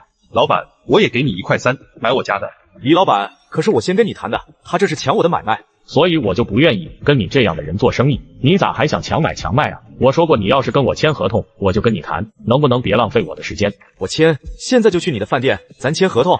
黎国强的眼底瞬间划过一丝得意。赵瑞东跟黎国强是拜把子的磕头兄弟，一切都是铁柱的布局。你个老不嘎的，有钱你不赚，敢不卖我鱼，你信不信我叫人整嘎你？你敢再骂我一句，我插你个混账东西！上集说到，于伟文跟随黎国强一同前往饭店签合同。平时我都是自己叫人去外地买鱼，然后放在外面的塘子里养着，只是这次用的比较急，才跟你谈的。合同看看吧。一句话就打消了于伟文的疑虑，于是他接过合同仔细看了看。李老板，这写着如果我在明天中午之前不能把鱼送到，就要给你鱼价5倍的违约金，这个能不能不加？你是不是跟我玩呢？我明天好几百桌酒席等鱼用，你要是送不到，我赔钱都不算啥。我的名声值多少钱？5倍都是少的，我没写10倍就不错了。你能接受就签，不能接受就走吧，顺便把你对面那家鱼摊老板叫来。不过分，我签。李老板能不能先交点定金给我？毕竟3000多斤鱼也有点压力啊。交什么定金？我这么大的饭店能说不干就不干？你那个小鱼摊收拾就不见了，到时候我找谁去？而且合同里也没有写定金，明天鱼送到再给你钱吧。好吧。于伟文回到市场，还冲着赵瑞东嘚瑟，卖鱼都能签合同，这买卖是越做越大了啊。看来我这鱼摊也得扩大经营了，要不以后生意太好，忙不过来啊。不像某些人做了几年还是那么个小鱼摊，丢人啊。赵瑞东只是冷笑的看着他装逼，看他明天怎么哭。转眼到了第2天，于伟文早早来到新县鱼塘。七叔，今天我可给你送个大买卖啊！有话说话，别弄这些没用的。七叔，今天要的鱼多，得给我装1000多条吧，都要3斤以上的。我这边着急送，让人手脚麻利点，赶紧装鱼。没有，1条都没有。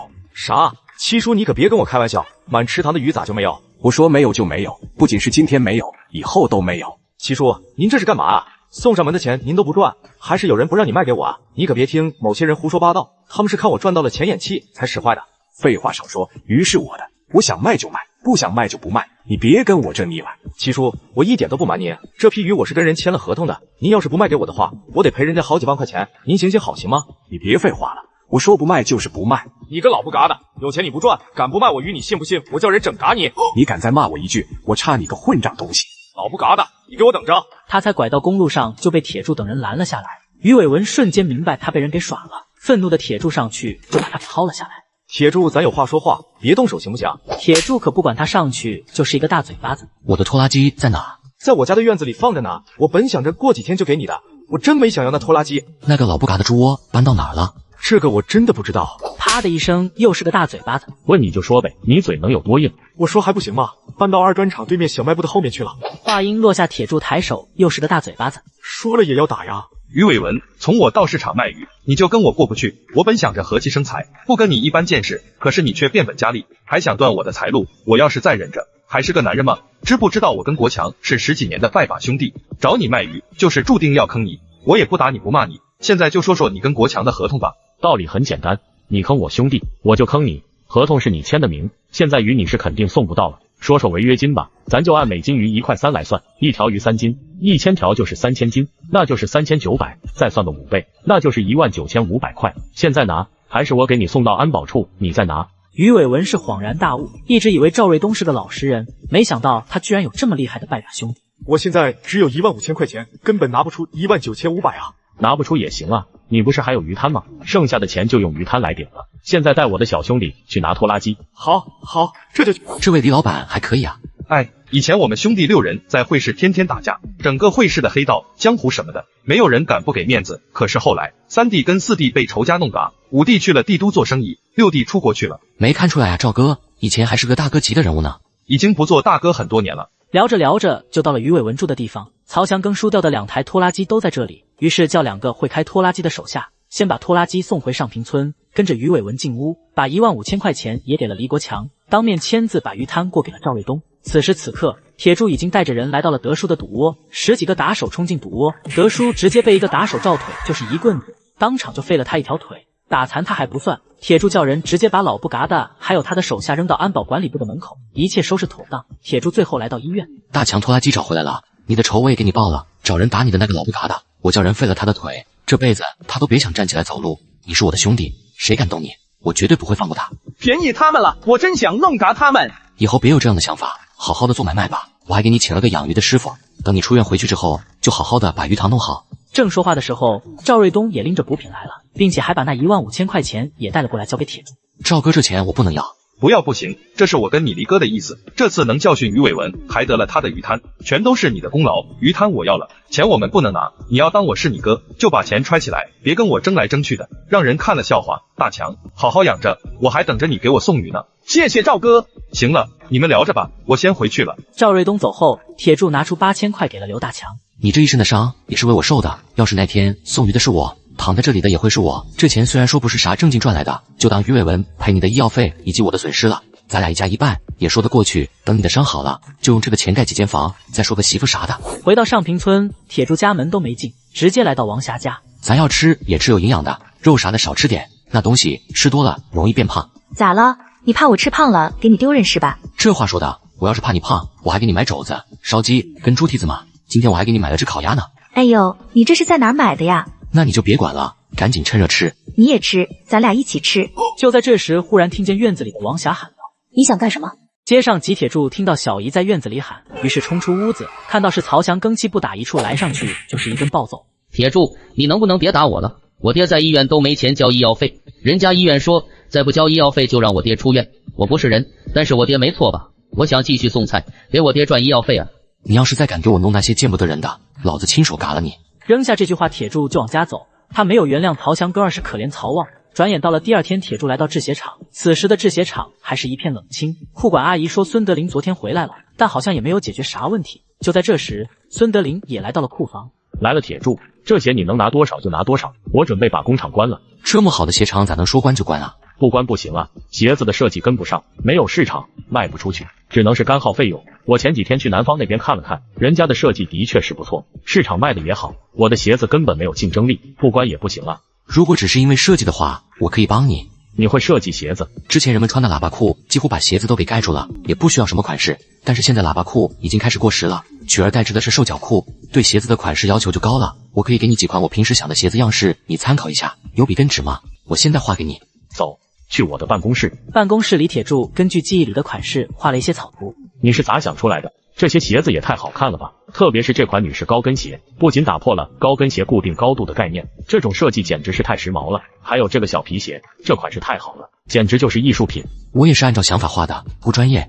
如果你觉得行，再叫你的设计师好好的美化一下，相信这些款式绝对能够让你的工厂活过来。太能了！我现在就缺少这样时髦的款式，我立刻叫设计师回来打版生产。铁柱，你又帮了我个大忙啊，我该怎么谢你呢？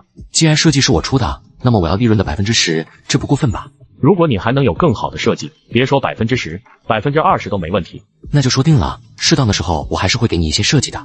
孙德林高兴，一下就把库房里剩下的6000多双鞋全都白送给了铁柱，但他只是一个款式拿了10双，跟着就离开了。铁柱哪都没去，而是来到了鞋帽批发市场。看看鞋呀，这鞋怎么拿货的？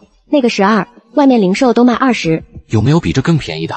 那是最便宜的，你要就要，不要就算了。我看姐姐好像心情不好啊，是不是买卖竞争不过人家呀？我有个主意，能让你买卖的瞬间好起来。啥主意？你家的鞋罩比别人家都贵一点，所以买卖就不好。相同款式的鞋子，别人家才批发11，你就批发12块。都知道你家的鞋子贵，谁还来当这个冤大头？你要是想买卖好，就得有促销的手段，让别人觉得你家的东西便宜。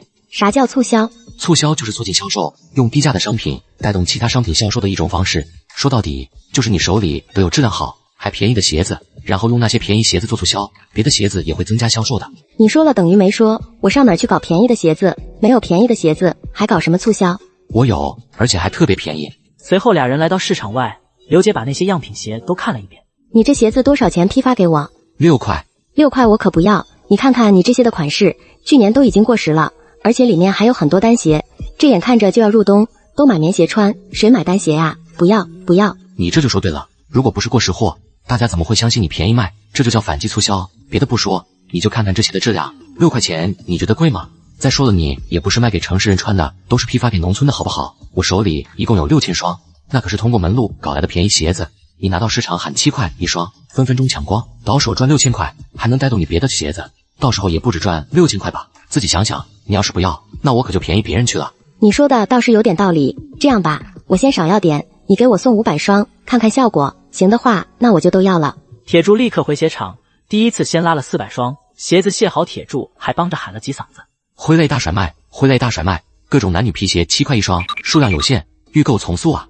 什么鞋7块一双这么便宜？是皮鞋吗？不是假的吧？要是质量好，弄点真行，价格真的很便宜啊。质量没问题，这都是鞋厂生产的好鞋子，要多少你们就说，也只有这一批呀。给我50双，这鞋真不错啊，才7块钱。就是款式有点老，可价钱好啊，我要100双。多拿能不能再便宜点？1分钱都便宜不了，一双鞋我们也就赚个辛苦钱，质量你们也看到了，啥毛病没有就等于白送一样，你们要就快点要，不要的话就先靠边，数量有限啊。400双鞋眨眼抢光，铁柱让大家先等着，他又连着弄了3趟，一次400，3次1200双，依旧是疯抢。今天赚了不少的钱，你一共给了我1600双鞋，9600块钱，你点点看。姐，不数了，我信得过你。姐是真喜欢你这张嘴，走吧，到家里去，姐给你弄俩好菜，再烫个酒，咱俩暖暖和和的喝点。铁柱从刘杰那满是诱惑的眼神里就知道他是啥意思。姐，今天我得早点回去，媳妇还等着我吃饭呢，改天有空我再陪姐喝点。你结婚了？孩子都会打架了。刘杰也没有再要求，约好第2天把所有的鞋都送来。接上吉铁柱从市场回来，直接来到小姨家。今天的生意好吗？这是我今天卖的钱，不错吧？咋这么多？铁柱把在鞋厂的经过简单的说了一番。你还会设计鞋子，跟谁学的呀？我是无师自通自己琢磨的，就是不知道能不能被市场接受。反正孙老板觉得不错，你这几天好好的吃药，调理好了，咱赶紧去给市里的房子置办家具。我估计周叔那边很快就能给你们把工作办好，咱把该准备的都提前的准备好，到时等着上班就好。阿姨说我至少得在屋子里待1个月才能出去，到时候要是工作咋办？我娘也是为你的身体好，那你就先养着，只要工作办下来，什么时候去上班都可以，身体才是最主要的。回到家，铁柱拿起那本经方药书翻看起来，甚至还找到了治疗贪食症的方子。转眼到了第2天，铁柱拉着鞋子来到市场，因为昨天买卖好，今天刘杰又找来1男1女俩帮手。铁柱，这2位是我的朋友，他叫徐敏，那个叫杨茂华。今天能不能把鞋都送过来？买卖好就多卖点。还有4000多双鞋子，我尽量的送吧。啥叫尽量？是一定得送来。我们进你的鞋是给你面子，别不识好歹。铁柱，别理他，你赶紧再去拉一车吧，今天再帮姐多卖点。姐，没啥的，我现在就去。等铁柱离开，杨茂华很是厌恶的说道：刘杰，你在哪儿找的这么个土老帽，让他把鞋都送来？他还弄了个尽量，一看就是个农村老干。你别跟我找茬，要帮你就帮，不帮你就走。别啊，我来就是帮你忙的，主要是我看他没安啥好心，哪像我这么实在的对你是不是？今天我也给你露一手，就看我的吧。我就让你来帮我，你把他带来干啥？恶心死了！是他死皮赖脸跟我来的好吗？我还能把他一脚踹开，他对你的那点心思你不知道啊。行了，别说了，我不想听，赶紧弄摊子吧。因为鞋子便宜，质量又好，很快第1车就卖完了。铁柱很快就把第2车送了过来。这时杨茂华就开始作妖了。因为鞋子太畅销，现在10块一双啊，要买得来我这报数，不挑码不挑款，要多少先把钱给了再拿货。你这是坐地起价啊！批发市场的规矩你知道不？特么的，老子就不买你家的货。在这位大哥的带动下，人们都不猛了。你们别听他胡说八道，还是7块价格不变，他才来的，根本不知道价格。别拦着他们，爱买不买，就是10块钱，我就不信没有他们，我这买卖还不做了。众人见他那个德性，直接甩手离开。你赶紧给我走，我不用你在这里给我帮到忙，走。你生啥气啊？我这不也是为了让你多赚点吗？你听我的吧，就10块钱一双，卖7块是为了搞促销，你卖10块谁会买？你不就是个破送货的吗？这里有你说话的份吗？我做买卖的时候，你还在农村摸鱼呢，你懂个屁！人家懂得比你多，你算个什么东西？这里不欢迎你，赶紧给我滚！你别逼我跟你翻脸，滚！任凭刘姐怎么说，杨茂华就是不走。铁柱一看这阵势，二话不说就要走。就在这时，一直看热闹的钱老板直接来了个截胡：“小伙子，先给我吧，有多少我全都要了。”人家钱老板一阵大声吆喝，摊子上瞬间围满了人，几十上百双的拿。看到了吧？这样的人你还要他的货？我就说他不是个东西，你还不信？你们给我滚！我不想再看到你们。铁柱一天的时间就把所有的鞋子都给钱老板送了过来，4800双鞋，一共是28800。卖完，铁柱直接离开市场回家。李世雷打不动啊，我看就是天上下刀子，你都得来。不知道我是为啥来的吗？小林，今天的药喝了没有？阿姨在家给我煎好送来的，还给我炖了鸡汤。就在这时，灯光忽然熄灭，屋子变得一片漆黑。别怕，可能是村子里的电线又断了。小姨，找根蜡烛。王霞很快找来了蜡烛，总算让漆黑的屋子有了亮光。这还有个人呢，注意点影响。我先回去，明天我再来。不行，你别走，我害怕。那我不走了，今晚我在西屋睡。到了半夜都睡着的时候，一个鬼鬼祟祟的影子慢慢的靠近窗户，跟着就翻窗进屋。岳灵猛然惊醒，看到眼前黑影时，吓得他是一声尖叫。你是谁？你想干嘛？铁柱，铁柱！听见喊声的铁柱直接冲了进来。黑影一看有男人，速度很快，直接翻窗跑了。老子知道你是谁，别让老子看见你，否则我能打你。小林别怕，有我在，我今天晚上就不睡了，看谁敢来。那个人是谁呀？有没有看到他的脸？太黑了，没有看清，但肯定是上平村的人，不管他是谁，这里不能再住了，明天咱们就去市里买家具，搬过去住。转眼到了第二天，到了市里，铁柱先去药店买了药，跟着来到家具市场，床、柜子、家用电器，只要是岳灵跟王霞喜欢的，铁柱根本不犹豫，掏钱就买。所有的东西布置完以后，铁柱来到医院。曹望叔，感觉咋样了？好了不少，大夫说过些天我可以试着下地走一走，我能恢复的这么好，多亏了你啊，铁柱。曹望叔可别这么说，我这次来是想让你帮我个忙，我想承包南乡后面的那片荒山，您跟南乡的农叔可是过命的交情，想请你跟农叔打个招呼。你要那片荒山干什么？又不能种粮食，也不能种蔬菜，你是不是傻了？但是能种一些经济作物啊，比如人工饲养的人参啥的，也能赚到钱啊。老农那边只要我一句话，他就得同意。至于怎么承包，到时候你们自己谈。回头你去下南乡，把老农接来，我亲自跟他说。接上集，第二天一早，铁柱就把农怀安接到了医院。老伙计，你这是咋了？怎么不早跟我说呢？一条命担着呢，嘎不嘎的也没啥，能喘气。咱还是老哥俩，我这次能捡回这条命，全靠铁柱。又给我拿钱，又给我找医生，咱老哥俩还能再见到面。这次把老哥哥请来，是有个不情之请。铁柱想承包你南乡后面的那片荒山，开发经济沟，种植人参什么的。晚辈想创业，咱们当长辈的要支持。铁柱对我还有救命之恩，我今天就豁出这个老脸求老哥哥一次，把荒山承包给铁柱，行不行？你这说的是啥话？你对我难道没有救命之恩吗？不就是一片荒山，你一句话就行。谢谢农叔这么支持我，您看我出多少钱承包合适呢？那片荒山算下来足有6万多亩，我估计你也用不上那些，但是要承包就得一起承包，我按照1年1000块钱承包给你，能不能接受？老实说，1000块钱的确是有点多，但是您能一次承包给我10年的话，那还是可以接受的。一听铁柱承包10年，这可是个大数目了。农怀安当即点头答应。铁柱随即把提前写好的合同拿了出来，也交了1万块的承包款。农叔，从现在开始，南山就是我的了。合同上写的清楚，南山地皮上面的，包括树木、野生动植物都是我的；地皮下面的，包括我种植的种子等等，那也是我的。外人不得随便进山采伐。我既然跟你签合同，拿了你的钱，那就是全都同意，不用再说了。铁柱嘴角划过一丝不易察觉的得意，这份合同就是他真正财富的开始。因为在那片荒山的下面，有至少5000万吨的煤矿资源。从医院出来，铁柱便回上平村了。爹，您这是咋的了？昨天下雨，房子漏水了。今天让你爹上房换个瓦，摔下来了。这活你自己干，多大岁数你不知道吗？怎么不跟我说？指望你，我们可指望不上。有了媳妇忘了娘，整天的就知道往岳林那跑，家里什么都不管。我要你这个儿子有啥用？还能指望你养老？爹，这房子不要了，我带你们去市里住。不去市里住，我们在农村都自由惯了，每天不看看山，不看看地，心里就空落落的。你爹说的没错，咱家的亲戚都在农村，去市里住，想见一面多费劲，还是在农村好。那明天我就找人把这老房子扒了，盖新房。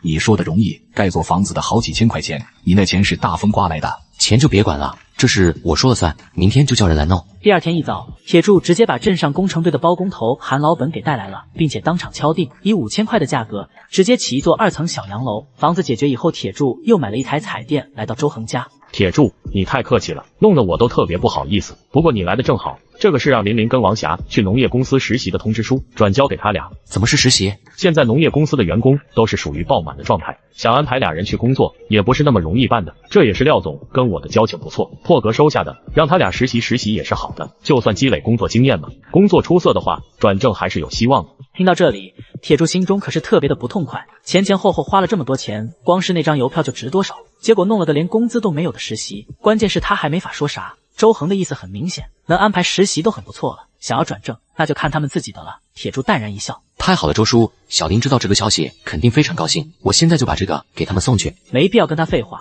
铁柱直接起身告辞。我不去，小林说的对，咱花了那么多的钱，又是邮票又是彩电的，凭啥就给我们安排个实习？而且这个实习连用工合同都签不了，我们不就是在浪费时间吗？农业公司是个旱涝保收的大单位，几乎就是一个人盯着一个坑，总不能来一批新人就辞掉一批旧人吧。像他这样的单位，可以说是职场上所有的勾心斗角都会出现，有脑子的都能混得不错，没有背景的就是再有能力也混不起来。他们能答应你俩去实习，我考虑还是看在小林父母的面子才答应的，又不想让你们把别人给顶掉，于是就走个过场，让你们知难而退，到时候小林的父母问起来，他们也好交代。所以我觉得你们不仅要去，而且还要干出个样来给他们看看。你说的倒是有道理，可是我跟王霞一点工作经验都没有，人际关系这块我们也不懂，那不是干等着被辞退吗？这些东西没有那么难，有啥你们解决不了的，我都会帮你们的。还是那句话，你们尽管去工作，别的交给我了。之前你们拿去买点好看的衣服、鞋子、化妆品啥的，别管实习还是正式的，总得有个上班的形象是吧？转眼到了第二天，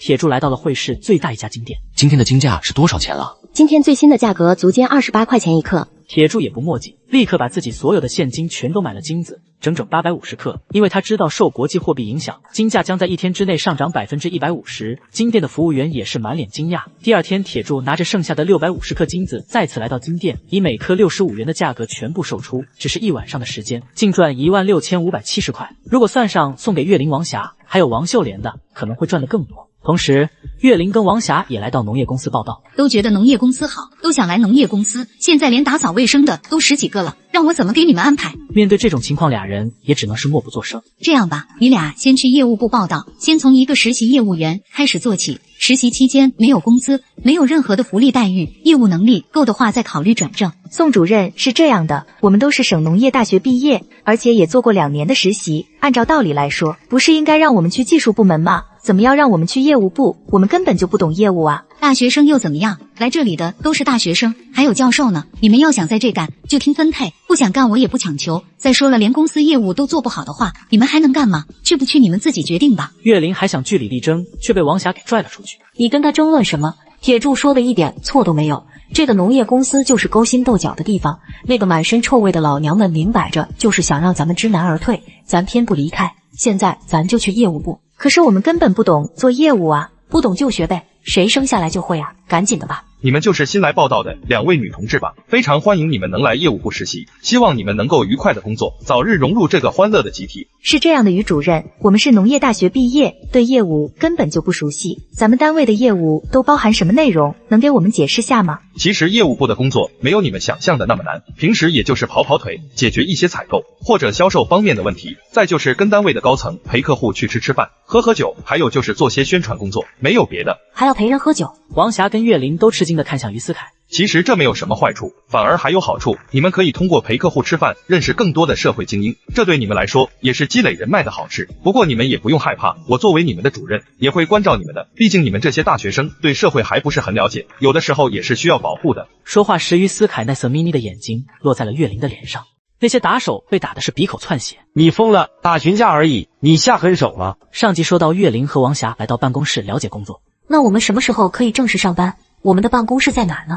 是这样的，业务部主要就是在外面跑业务，每天早上7点来我这里报道，然后我会给你们指派一些工作内容。总的来说，工作还是比较自由的，不用在公司坐班，所以你们现在还没有办公室，也没啥问题可问了。王霞便跟岳林告辞离开。于思凯一直给俩人送到楼下，依依不舍地目送岳林那曼妙的身姿离开，才转身就看到宋丽正在冷冷地盯着他。宋主任吃了没有？是不是得感谢我给你的业务部送去俩漂亮的女大学生？我还从来没见过于主任亲自送过谁到门口呢。宋主任这话说的，我是看他们俩是新来的，对他们热情点，也让他们知道咱们集体的温暖。您这是想到哪去了？没啥的，我来只是想跟你说，廖总觉得你们业务部实习的人有点多，其中有很多都是来混日子的，业务能力很是差，所以他给你们业务部下达了一个指标，叫新来实习生以低于市场价50%的价格收购20万吨大米，指标限时半个月，到时候做不到的就不用来上班了。说完，宋丽便转身离开。这公司没一个好人，特别是那个于思凯，他的眼睛老是在你的身上打转，一看就是个好色之徒。我也觉得他不是个什么好东西。就在这时，铁柱也来了。今天报道感觉咋样？王霞从头到尾说了一番，特别是说到于思凯的时候，你要是瞧见他看岳林的眼神，估计你都能揍他，恶心巴拉的。那是正常的，我的女朋友必定是全世界最出色的女人，让他们羡慕嫉妒恨去吧。这句话让岳林心里乐开了花。吃过晚饭，铁柱便想回家看看房子弄得咋样了。刚走到车旁，还没上车，一人跑了过来，随后一群拿着木棍的人便围了上来。铁柱却正好看到一个熟悉的面孔，杨茂华。杨茂华也看到了铁柱，正想着找机会报仇出气呢。他们是一起的，给我打卡他们！场面顿时一片混乱，那些打手被打的是鼻口窜血。你疯了，打群架而已，你下狠手了！他这一说话，铁柱冲过去就是一顿暴揍。哥，别打了，你要实在想打，就打屁股吧。哥，你还有便宜鞋吗？便宜鞋的过一阵子，现在是淡季，没货，都给老子滚，要不再打你们一轮。众人一看铁柱打架不要命，谁还敢跟他打？一溜烟全跑了。咋的，还不走？等我供饭呢。兄弟，好身手啊，居然还能一边打架一边做生意，佩服。该干嘛干嘛去，老子没心情跟你磨叽。我叫关向全，是个粮食批发商，今天你救了我一次，我一定会报答你的。你做粮食批发的跟人打架，偷人家大米了？正好相反，是他们想抢我的大米，整个会市超过80%以上的大米都是我供应的，这条赚钱的路子，有人看着眼红，就想抢过去，明的斗不过，就给我来暗的。兄弟，你今天救了我，想要啥直接说。啥都不要，你该走走你的吧。行兄弟，有任何需要就去粮食批发市场找我，任何时候都请。转眼到了第二天，岳林跟王霞准时的来到农业公司上班。于主任，我们今天干什么活呀？这个问题问得好，你们俩本来是新人，按照道理来说，有些机会是轮不到你们的。但是我这个人向来都认为公平才是一个企业的根本，没有公平哪有什么发展？所以我特别的给你们留了个机会。你们也知道，农业公司本身是以粮贸为主的企业，现在公司需要采购20万吨优质大米，为了发挥企业的优势，还要求这些大米以市场批发价的半价购进。我把这个机会就交给王霞同志你了。于主任，我根本没有跑过这样的业务，甚至都不知道该怎么去做，您能给我点简单的工作吗？其实这工作本来应该是采购部做的，但是现在采购部忙着收购秋粮，没有时间，只能交给咱业务部做。本身这也没啥困难的，你就去粮食批发市场，先问问价格，再跟老板谈价格就可以了嘛。公司给你半个月的时间，足够了。那如果做不到呢？这次也是考验你的能力，如果这么简单的工作都做不好，公司就不可能留你了。那我收购大米，岳林干嘛？岳林同志就留在公司，帮忙整理下业务部的文件跟资料就行，他不需要跟你去跑业务。于主任，你的好意我心领了，但我还是要求跟王霞一起去跑业务，而且我不是来体验生活的，我是来锻炼自己的。那行吧，既然你想锻炼自己，我也给你提供这个机会，如果有什么问题，到时候我也可以帮助你们。此时此刻的铁柱买了些礼品来到纺织厂，还未进门就听到有人喊他，回头一看，居然是刘姐。你咋来这儿了？你问我，我还想问你呢，你来纺织厂干嘛？我过来见个朋友，想批发点布料。你在纺织厂有朋友？你那么惊讶干嘛？有啥想说的？就因为那个便宜鞋，我在批发市场都没法干了，那我干脆就不干了。正好我有个朋友的小服装厂出队，我花了5万块钱给买了下来，以后我就往服装方面发展，想过来跟纺织厂联络，拿点便宜布料啥的。我还想着找谁说呢？既然你有朋友，还有路子，更有脑子，那你就带我吧，行吗？那跟我来吧，但是见了人你别乱说话，你这个老娘们说话没把门的。说谁老娘们呢？人家才32岁，还没结婚呢，好不好？铁柱来了，快请坐，请坐。你今天咋有时间来看你袁叔了？铁柱先把藏在袋子里的礼品放在了桌上。铁柱，你这是干嘛？袁叔一直都很关照我，也一直没机会谢谢袁叔，今天正好有时间，就来孝敬袁叔，也不是啥值钱的东西，您就收下吧。你这孩子啊，还跟你袁叔客气。我们陶总跟老马那是多少年的交情了，在我们面前，老马可是一直都在说你是个好孩子，在我这里，你有啥话就说，还送啥东西啊？是这样的，我跟朋友合伙开了个小服装厂，想求袁叔给我批点面料。年轻人创业是好事，我本就应该支持你，这还用求吗？我现在就给你个条子，你拿去销售部给孙经理，他就给你安排了。铁柱接过条子看了2眼，心里却并不满意。批准销售纯棉优质混纺面料100匹，这些布料最多做600多套衣服，而且还没有说价格，那意思就是用正常价销售给我。谢谢袁叔。对了，我那天听马叔说你儿子后天要举办婚礼是吧？那我怎么也得随店里啊。我正为这个发愁呢，后天就要举办婚礼了，现在饭店还没有定下呢。我跟我爱人两边的亲戚多，估计得有400-500人，酒席就得订最少50桌，会是能承办的酒店只有1道厢，可是人家那天都已经排满了，1桌都倒不出来，别的饭店根本不可能，都要愁死了。很正常，现在结婚都这样，全都挤在那一个好日子结婚。袁叔，你就是要订50桌是吧？你能订到桌吗？要能的话，你可真帮了我的大忙了。像我们这些做买卖的，就是认识的人比较多，大家也都是彼此捧场，当自己人对待，买卖才红火。我跟1道厢的李老板也算是有点交情，我之前也经常以平价给他送鱼，我去跟他打个招呼，应该没啥问题。哎呀妈呀，铁柱，我要知道你跟李国强认识，我这都愁的头发都大把的掉，你快点帮我去问问。铁柱微笑的点头，目光却看向了那条子。这条子写的不对，我这2天让这个婚礼给折磨的都要疯了。跟着又拿着条子交给铁柱，条子上写着批准以半价无限量供应优质面料。明天中午你就叫人去订桌吧。那咱可说准了，明天中午我就过去。原来我一直以为你就是个送鞋的，可是现在我终于发现你是个做大买卖的人呐，这人情面子让你都玩透了。你看袁茂祥的表情了没有？他都恨不得亲你2口，还半价无限量卖给咱料子。如果是我的话，估计跑断腿都拿不到。铁柱可没心情跟他扯淡，这就是商业中最基本的利益交换，哪有什么面子交情？如果做生意到处讲面子、讲交情，那买卖也别做了。来到销售部，条子给了孙经理，批准后让他们去库房随便拿货。俩人走出办公楼，刘杰现在就要买面料。你先等会行不行？着急生孩子去啊！你的服装厂多大的规模？有多少台缝纫机？能不能先带我去看看？生什么孩子啊？跟你生孩子啊？那就去看看呗。现在就走，中午我请你喝点。俩人前往服装厂的同时，岳林跟王霞也来到了粮食批发市场。老板，你家大米是怎么卖的？金德祥一打量见是俩美女，顿时来了精神。上集说到岳林跟王霞来到了粮食批发市场。老板，你家大米是怎么卖的？1毛5一斤，你们想要多少？我们是农业公司的，想在你这里采购50吨大米，你能给我们什么价格？多我那是吧？农业公司跑着来买大米，还有50吨，咋的？你们农业公司现在都混得这么差劲了吗？你就说你有没有这些大米卖，你管农业公司混得好不好呢？别说50吨了，200吨我都有，但是价格就不是1毛5了，价格至少得2毛5。你跟我开玩笑呢是吧？现在外面零售价才1毛5一斤，我买你50吨，你反倒涨价。你要是不懂，我可以教你，别跟我在这喊，一看你们就根本不懂粮食交易。今天哥心情好，就教你们，知道什么叫供需平衡吗？你们买50吨大米，就是在囤粮，别人买不到，就会让市场的大米出现紧张，价格就会随之上涨。你们以为粮食跟你们穿的衣服一样的，穿不穿的都行，你少吃1顿饭，看你饿不饿。你这个人会不会说话？什么叫穿不穿都行？